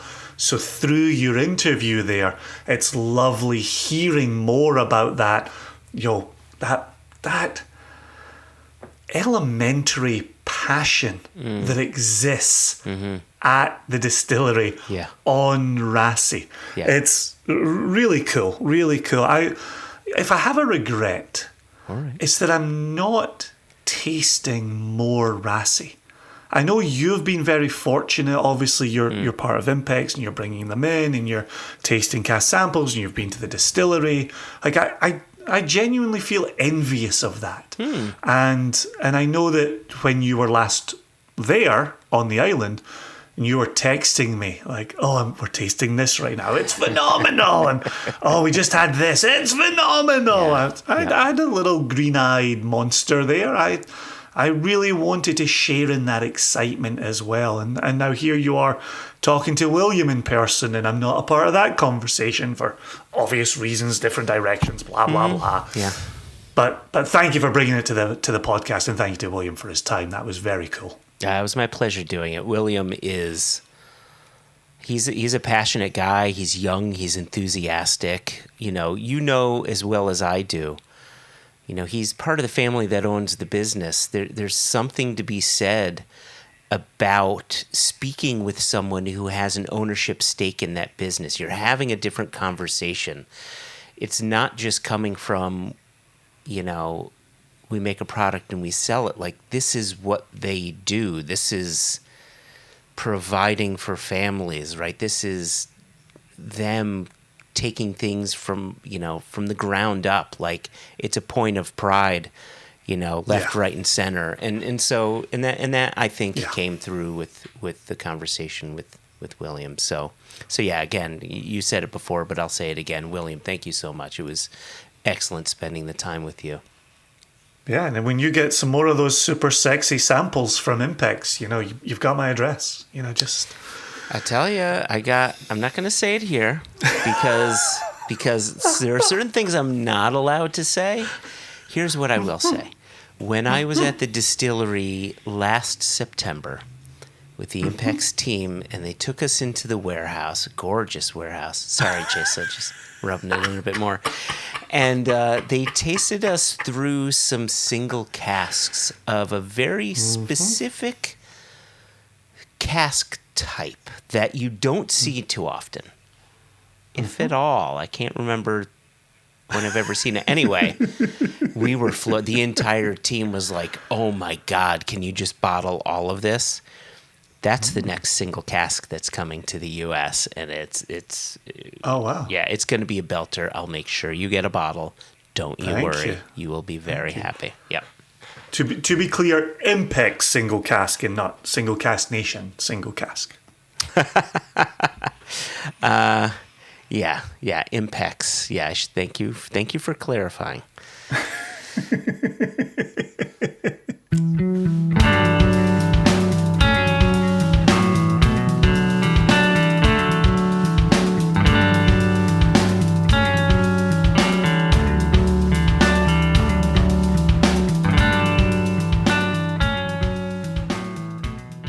Listen, before we get on to not just an email that we have to read, but also we're going to be tasting. We've got 4 new samples from Blind Barrels. Our good friend Christopher Sebastian, a.k.a. Seabass, sent us these samples back in June. Oh, heck yeah. And we're finally getting around to it. So we're going to be tasting through sample A in a little bit. But before we get to the email, before we get to the blind barrels, I want to just touch on news really quickly. And really, I want to thank people. So, a week and a half ago, 2 weeks ago, however time works, we let our U.S.-based Single Cask Nation members know that we've got 4 new casks that we're about to bottle and bring into our warehouse. And our warehouse manager said, guys, you have to make room. There just simply isn't enough room for more whiskey. So we said, or actually you, Jason, said, you know what? Let's run a buy 2, get 1 free sale. And I thought you were crazy for doing that. I do like free things. You do like free things. So anyway, you're my business partner. I've only said no to you once. And you honored that. And you live to regret it, so that's do. perfect. But I said yes to this, and the nation members really rallied and came through and took advantage of those savings. Oh yeah. Oh gosh, I can tell you right now, we sold out our French brandy, we sold out our M&H, we sold out our Black Button, we sold out our Indiana, we sold out our Thrusk.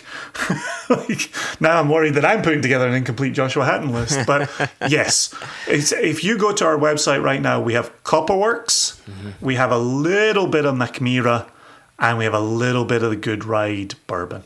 That's all we've got sitting on our website. Amazing. So yeah. However, However, we're not leaving it there. Yeah, we're not leaving it there. So the 4 casks that we had to make room for are in no particular order. They're all American whiskeys. We've got 3 American single malts. We've got a 9-year-old peated Westland from a Pinot de Charente cask. We have a 5-year-old Virginia Distillery Company from an STR cask. We have a 6-year-old Westward from a number 2 New Charred Oak cask, and there's a little bit of special malt in there. So it's got a bit of a chocolatey kind of note to it.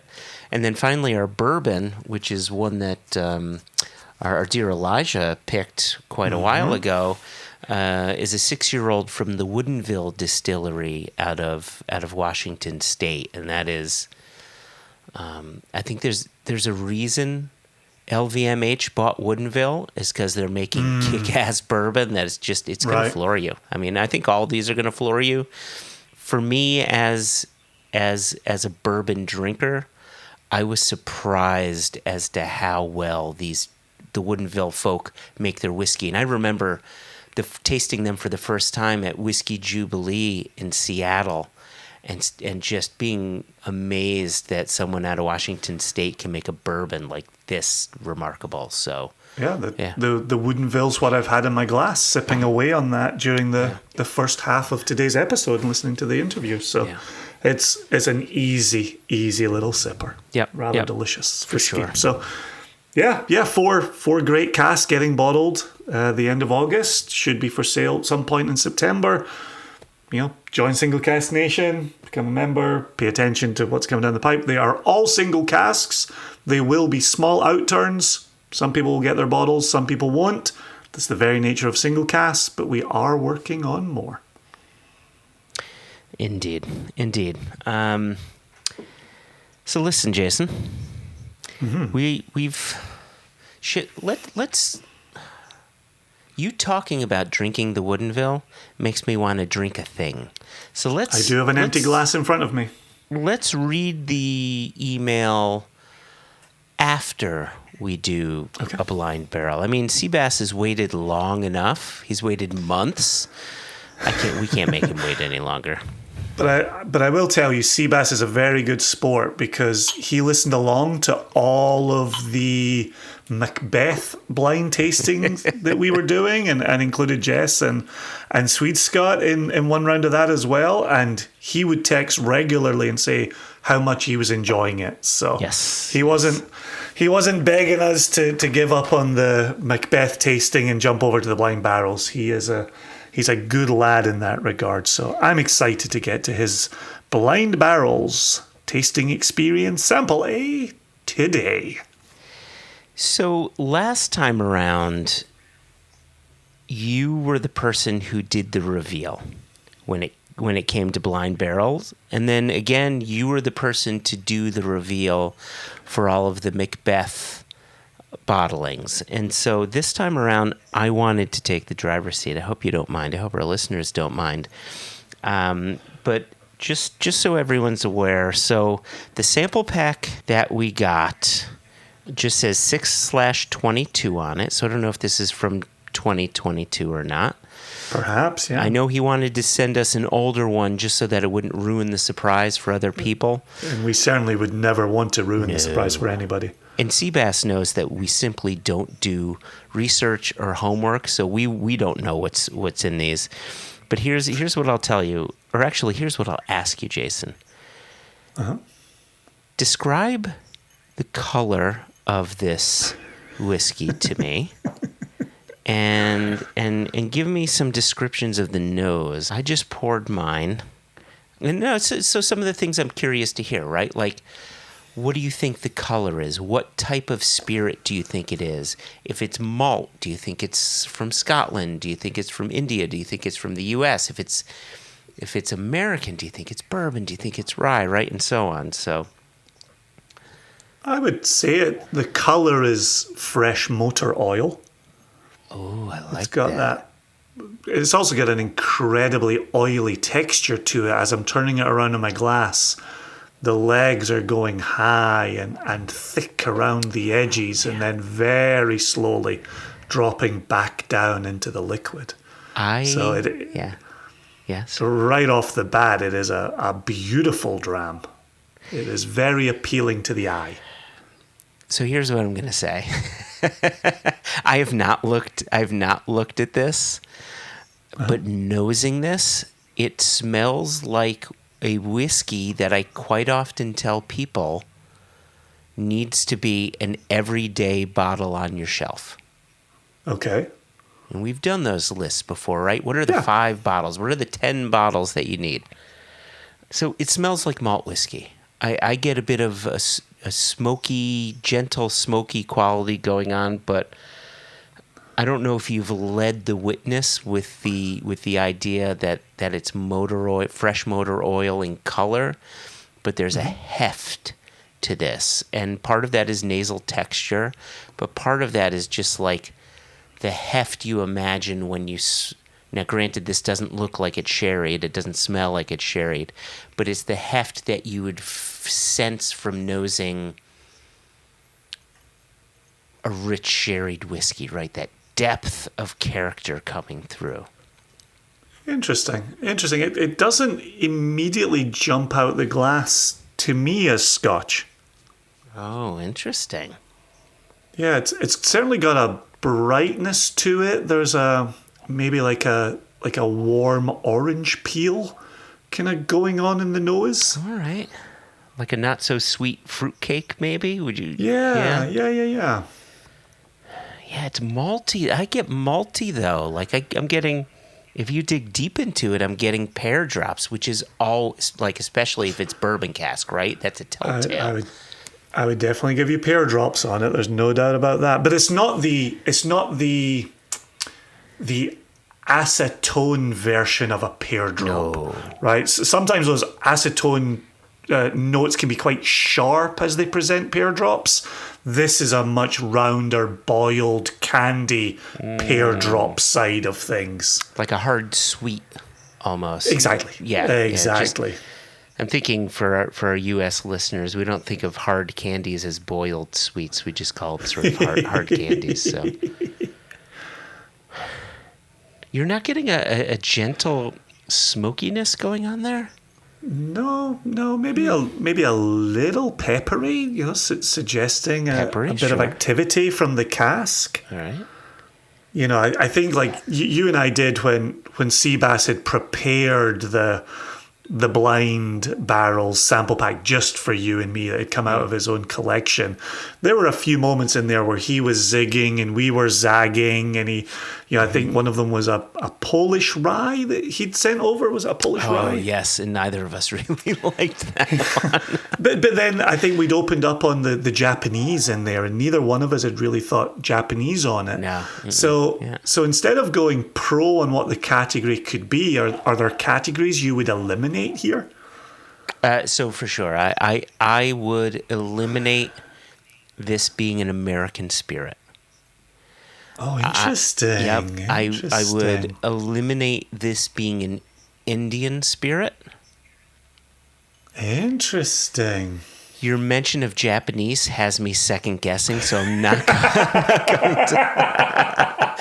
going to count that one out. Like it's not Irish. I'm going to count out Irish. Like there's.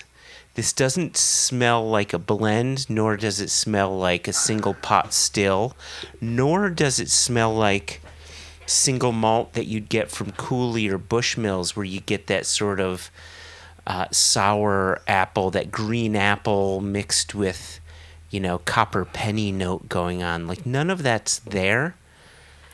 I'm getting some chocolate building on the nose. All right. Oh, I could see that.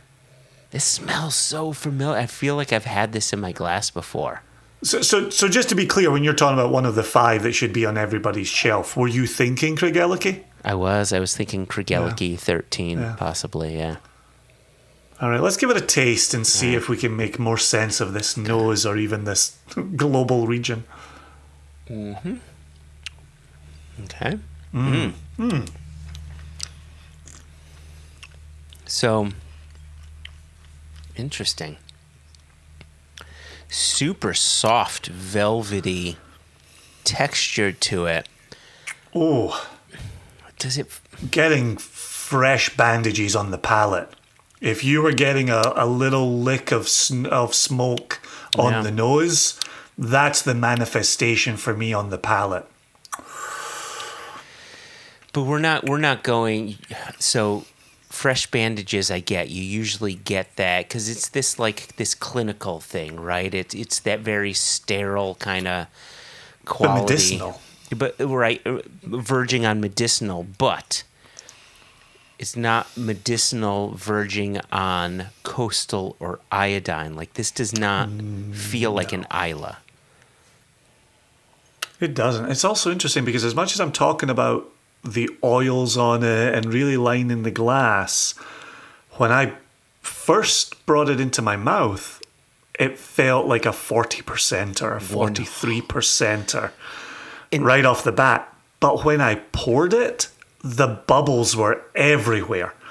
And so I'm probably going to sit and give this a little shake as you either talk about your notes or give it another taste. Well, because I'm a little discombobulated right now between what I'm seeing and what I'm experiencing in the mouth. Yeah, so there is zero alcohol prickle to this. And it could be like you had Woodinville in your glass, which was high ABV. I had a bit of Catoctin Creek in my glass, which was also high ABV. So it could simply be that we went from something cask strength to something that is 46, and therefore we're not getting that alcohol prickle that we would. However, I would have a tough time suggesting this is below 46 simply because of the texture. Like at 40 or 43% alcohol, chances are the distillery would have chill filtered their whiskey, which would have made this a thin whiskey, which would have potentially made it a bit hot or hotter to the sense. But it's not. It's full on velvet. Like it's all silk all the time. You can't hear it, but I'm sitting here staring at my glass and staring at the sample bottle because I'm trying to work out what the hell this is. I'm only because of the very point you just made there, Joshua, which is if this is lower in ABV, but it feels rich and it looks rich and the bubbles are there, is this something from Compass Box? Is this my beloved Glasgow blend? No. Right? There's a bit of the smoke sneaking around the back of the fruit. There's a bit of chocolatey. There's a very soft entry, but Compass Box isn't chill filtered at that 43%. So if you look at the back of the bottle... Time to start gleaning. Right? Gleaning You'll some see details. a government warning, but there's an ABV on this, and the ABV states 46. Right? So that's like the one clue that we have. And I feel like that's cheating. Yeah, that's cheating. It is a bit cheating. But listen, we also have this. This is sort of a cool thing that comes with the Blind Barrels sample pack. It has this, we've talked about the tasting wheel before, which helps you sort of whittle down where the flavors could potentially be coming from and things like that. And they have a similar thing on the inside of their tasting pack. There's an insert here that has a thing called the tasting table that like says here are the flavors associated with the cereal, with the wood, with the spice, and so on, like fainty notes and floral notes, and that's kind of cool to look at. I would go so far as to say, if the goal of Blind Barrels is to expose you to things you haven't had previously, but to encourage you to buy bottles of things you like, this is cracking. This is really, really delicious. I was going to ask you if you liked it. Okay. Absolutely, yeah, absolutely. There's nothing on the palate. There was nothing on the nose to begin with, but continuing that process, there's nothing on the palate that would take me back to bourbon or back to rye. Yeah. If this is an American single malt, it's an American single malt that I want to buy and get to know intimately. The way the nose builds on the palate, the flavors that are there, the hospital bandages, the fruit, the brightness, the presence of what I would imagine is barley. Yeah. Has me in Scotland, but could it be English? Could it be... Okay. I know we don't really want to go down the path of it being Indian. It doesn't seem to have that tropical fruit note or some of the cardamom that you might get there, or the candied coriander that you quite like. What is it you talk about getting? What's the candied seed that you get at Indian restaurants that you like? Fennel seeds, yeah, candied fennel seeds. Oh, okay, candied fennel. Really All nice, right, gotcha. All right, so okay. Let me ask you this: if you were to guess an age on it,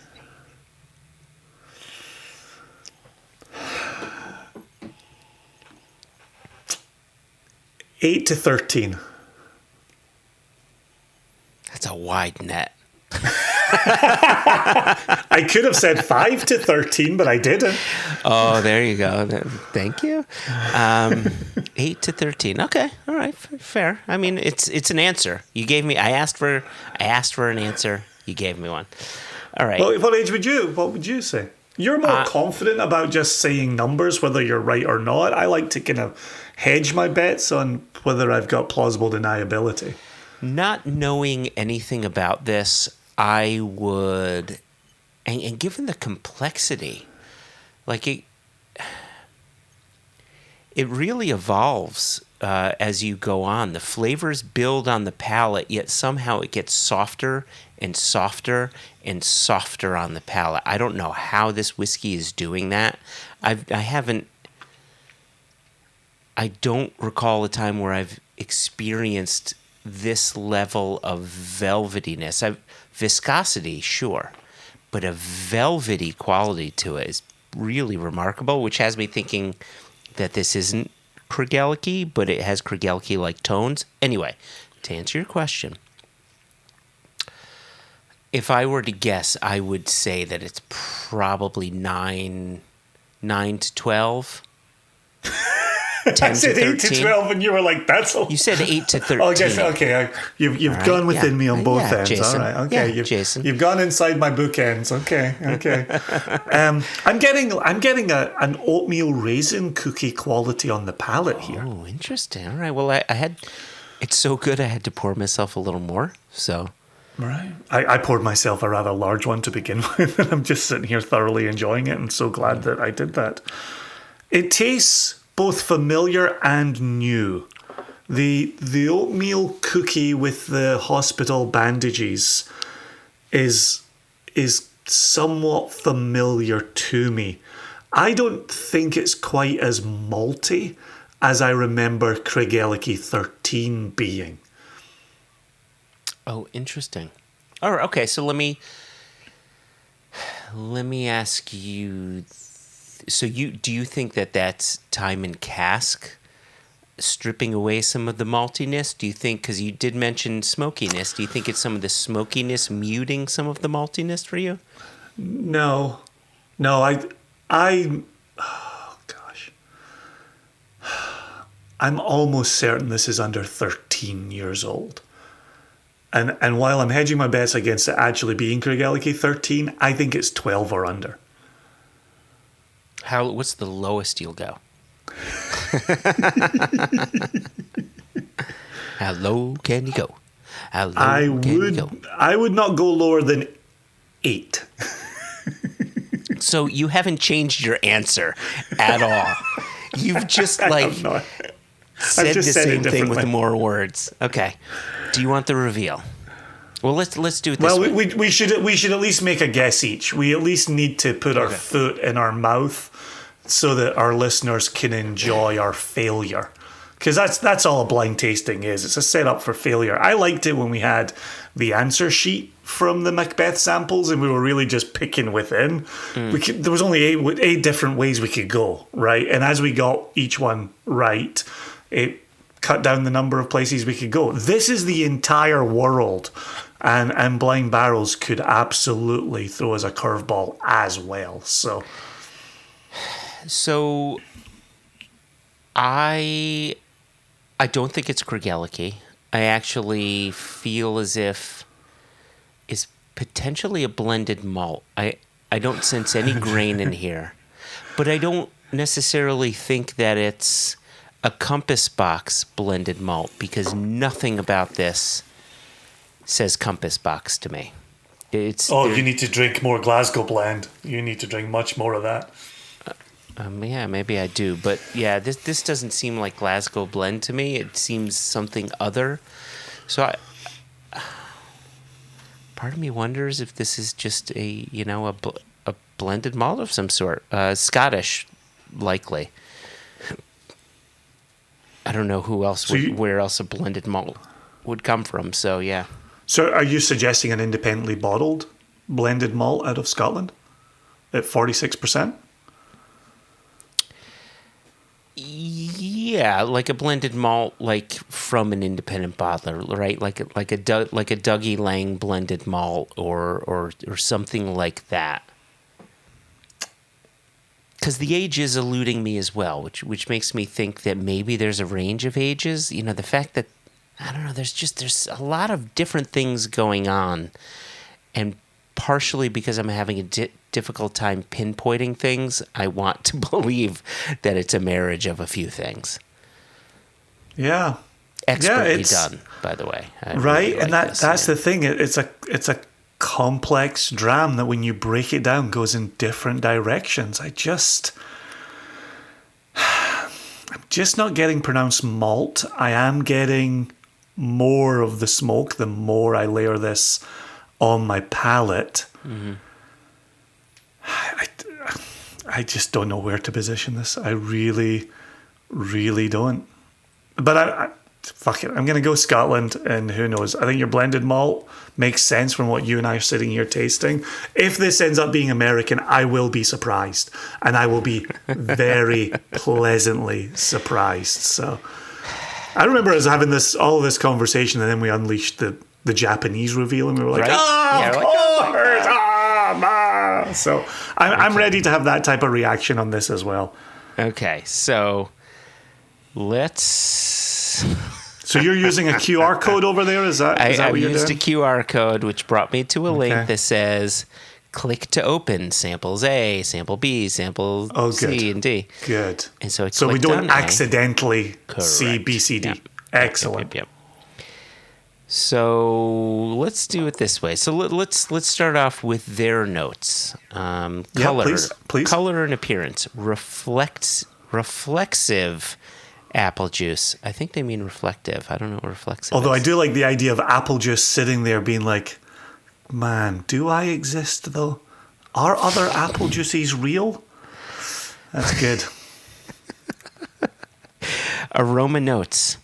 Sweet hickory smoke, cinnamon, baked apple, plum, and cider. Oh, interesting. Yeah. Interesting. Baked apple for sure. Definitely getting that. Cider's interesting. They're going an appley route there. Yeah. That hickory smoke has got me already nervous. Yeah. Oh, yeah. I can tell you. I see what it is. I know what it is. We were both so wrong. Tasting notes. Roasted peppers, grilled peaches, apple pie, and creamy malt. Creamy malt. Okay. All right. I definitely get something, representing a bit more of the smoke on the palate. Okay. Finish. Long, soft tingle on the front of your palate. Ginger, nutmeg, and oak. And then I'm gonna do this really quickly. Our take. You ready? Yeah. Our take. Blank is a blank of whiskey that is currently exploding in the blank. Blank is a standard of whiskey throughout the world. Yeah, I can't do this. All I'll be saying is blanks. All right. I'm just going to tell you what it is, and then I'll give you their take. You ready? Yeah. This is a 3-year-old American single malt whiskey. Good, dude. You and I are going to hang on it being single malt. That's all we're going to hang on here. Well, yeah, we said single malt. So Did we not say single malt? I heard you say single malt. Did you hear me say it? Oh, shit. We said blended malt at the end, though. Fuck.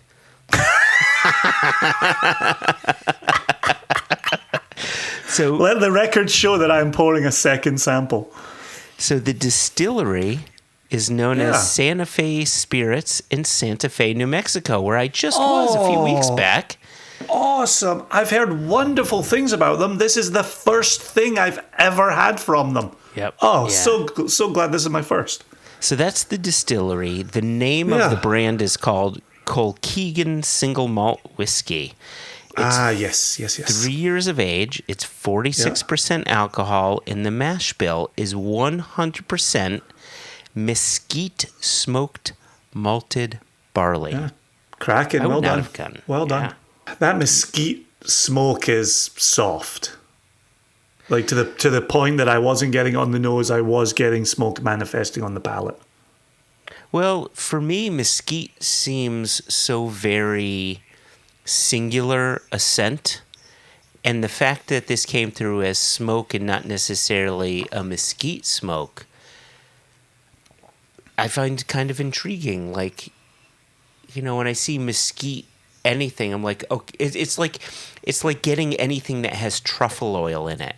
There's no avoiding the truffle oil that's in there, and so when I see mesquite, I'm like, okay, it's a flavor that I love. Do I just want only that in my glass?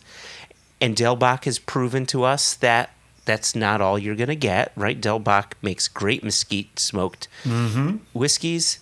And here we are, just another fine example of, don't judge a book by its cover. Mesquite smoke can do some really interesting and fun things, and we both said we would buy the shit out of this. So there you go. Absolutely, yeah. Absolutely. Did you say there? I don't know if I missed it or not. Did you say what the cask is? The cask is not mentioned. However, look at that. You go to the Blind Barrel's website, and there's a buy now thing on their website, which is great. So let's see. How much is this a bottle? Assuming it's still available, or a version of this is available in August of 23. $59.99. There you go. 46% mesquite smoke, soft entry, 46%. Yeah. Yeah. That's doing a lot of things right. Cheap as mesquite chips, as they say. As they say. So it doesn't say anything about the cask type. I was hoping a zoom in of the bottle may state otherwise, but the fact that it's 3 years old and the color is quite light makes me think it's some sort of used oak. Right? And that's what I wanted confirmation on, because there was nothing about it that was screaming new charred oak at me. And at 3 years old, in new charred oak in Santa Fe. Who knows? Maybe it's just toasted oak or toasted oak with one or two well, in Santa Fe, yeah, it's probably used oak. Right. I tell you, man, Blind Barrels have done their job this day. That is a new one for me and one I would happily buy. So check the box for success. Right, and that is why Blind Barrels is cool. That's awesome. We've now discovered a distillery that we've only heard about. The bottle is $59.99. That's a pickup instantly. And now I just want to explore more of what they do. So that's pretty awesome. So listen, if any of this interests you, and hopefully it does, Blind Barrels doesn't pay us anything. They send us samples. And if we don't like it, just like we didn't like the Polish rye that they sent us before, we will say we don't like it, because that's our opinion. But yeah, if this sounds interesting to you, if you want to discover new things, that's what whiskey's about, discovering new flavors. Blindbarrels.com, check it out. And thanks again to Seabass and team for sending these samples. Absolutely, thanks to Seabass and team. I just to reiterate something you just said a second ago, Joshua, back in ye old days when you and I had the blogs, and we would say to our readers, look, go buy this bottle. It's not because we were getting kickbacks. It's not because we benefited in any way, shape, or form. And we didn't want anybody wasting their money when they got there. So if we are sitting here on the padcost standing by this selection, it's because we really would drink the shit out of it. And I thoroughly enjoyed that. So cheers. Cheers to Blind Barrels, the whole team there. And cheers to Santa Fe. That's lovely. I'm working my way through my second pour of it, and I'm about to pour a third while you move on to this email. Oh, I love this. I'm actually going to pour a third as well, because my second was too small. If we're being honest, my second was too small. So let's rectify that. If I pour any more, I will have emptied my 50ml bottle. All right.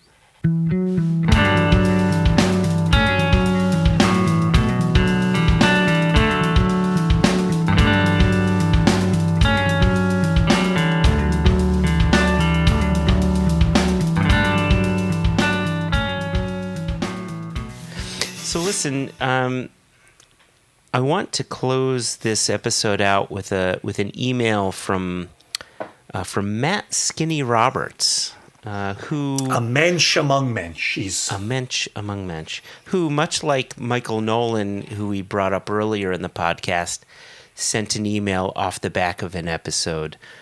Matt Skinny Roberts sent an email off the back of our Felipe Schreiberg episode, where we were talking about peat sustainability, and Felipe had done that whole piece on peat sustainability that we covered on Extra. Indeed. And so he has a thought. Skinny's got a bit of a thought here. So I bet he does. The subject line is simply peat sustainability. And he goes, howdy.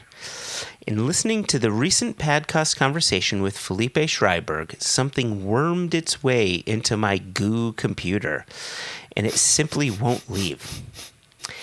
In all the talk around sustainability and more environmentally friendly practices, there is, to me, a glaring omission in this discussion. Perhaps it has just flown under my radar, but I've not heard a single iota. Pause here really quickly. 10 points to Gryffindor for the use of the word iota. People don't use that word enough anymore. I haven't heard a single iota about the efficiency regarding the actual process of drying the malt with peat. If you could use peat more efficiently, or the same amount of peat for a larger amount of grain, that alone could drastically cut down the overall usage. And I do have a thought there, which I'll go to in a second. He continues, now he continues, now I've got a piece of equipment sketched out that I'm not going to delve into, but hey, Diageo, Remy, Suntory, if you want to talk, I'll give you my bank details for deposit. There are always ways to obtain more flavor or smoke contact. Now, maybe the giants already know this and will put a price on my head for bringing it up, but it's interesting to me that this hasn't entered the conversation. Anywho, apologies if this was a bit rambly. It's 5 a.m. here, and I've been up since 2, thanks to a tiny demon. I think they're referring to his new pup. And I've certainly not had sufficient bean juice. Hope everyone is well. Look forward to hearing more about this in the future. So, bean juice and goo computer. Those are right. And the use of iota. That's, for a man who didn't have his full faculties by his own admission, that was a top drawer email. Chef's kiss almost, right? Almost. Let's not give away the chef's kisses. Right. Well, not really allowed to in this day and age. So what was your thought, Joshua? So my thought was when we go to Scotland and we go to Kilchoman or Laphroaig or any distillery that's drying their own barley with peat, and both of those distilleries do that, or at least a percentage of their barley. It's quite a simple process, right? There's a kiln that has a second floor, and on that second floor, the floor is a steel grate. You put your barley on there, and you light a peat fire beneath it, and you let the smoke go up through that grate. The heat dries the barley as the smoke impregnates itself into that barley, and you get as much smoke as you like, and then you finish the drying process off, usually with forced hot air driven by anthracite or oil or something like that. But it's just a simple fire. Thinking back to our time in Washington State back in February for Elijah's birthday, we got to visit Skagit Valley Maltings, and they had a very different system of peating barley that is unlike anything we'd ever seen before. I honestly don't want to talk about it too much because we can't. We're not allowed to. But Given that we were not allowed to take pictures. We weren't allowed to take pictures. We need to be guarded. But the fact of the matter is, even with a simple wood fire, there are companies that have made wood pellet fireplaces that take more advantage out of that burning wood than you would from a simple wood fire in a fireplace. So it would stand to reason that you could do the same with a fuel like peat as opposed to wood and get more efficiency out of it. I feel like we've circled back to where we started our episode, which is science. Science has ways of making this happen that, this might be controversial, ghosts don't. It's just... I was just more surprised that you were able to turn back time. You have found a way. but it's true, right? And I remember a trip to Laphroaig where they were talking about being more careful with peat and being more purposeful with what they had and making less go farther. Like this has been on the minds of distillers for, I'm really thinking of a 2017 trip to Laphroaig where they were talking about this. And so it's been on their minds for a good while. And I think the way forward will be more efficient use in malting barley, drying barley. I think Skinny is spot on there. I think he's definitely onto a component of this. Listen, I can't necessarily talk to American producers of peated spirit. However, we know those that have worked with Skagit Valley Maltings, and we understand they've shuttered. Hopefully they'll be able to reopen. I haven't followed that news story much further, and I realize it's something that we should. But with Scotland in mind, we know that many of the major distilleries are taking green initiatives quite seriously. It seems to be that many of them are doing it beyond the idea of greenwashing, just saying things to say things, that they're actually making substantive like changes to their processes and how they just, their processes, right? That if there's a way that they'll be looking at this, but that's the thing, right? I don't know if it's distillery driven or the company that makes ways to do things more efficiently reaches out to these distilleries and say, hey, look, if you use this, you could save on peat, you could save on your carbon footprint, right? And so on and so forth. Like, I don't know who leads that, but I think Skinny's got a great idea. It seems quite obvious. I don't know why we haven't discussed that either. Yeah, quick question. Only if you know the answer. Don't worry if you don't. But with Anthony Wills at Kilchoman coming out and saying, look, we've lost our malting contract with Diageo and Port Ellen. And we're talking about how much they peat on site for the 100% Islay versus what they're getting out of Diageo. Is there a sense going forward on what Kilchoman are going to do? Are they one of these distilleries looking into, hey, could you send us a machine that would allow us to do X, Y, and Z more efficiently to increase how much barley we can malt on site? So I don't know the answer to that. What I do know, however, is Anthony has said what they're building will ensure they are vertically integrated from a malting standpoint. All of the malting will be done on site. That doesn't mean all of the barley will be coming from their farm, but all of the malting will. And that it's an investment that, we're looking in the millions of pounds, right? So, for sure. So I don't know, but they have the opportunity here, if there is something available, for them to incorporate that into that purchase. So it becomes a wait and see thing. Having said that, it's now a question we need to ask Anthony, right? And maybe he's willing to. That's the one thing about Anthony. If he doesn't want to share something, he'll just say, I can't tell you, or he will. And so worst that can happen is we ask him the question and he tells us to fuck off. And we say, off we fuck. And those will be his exact words.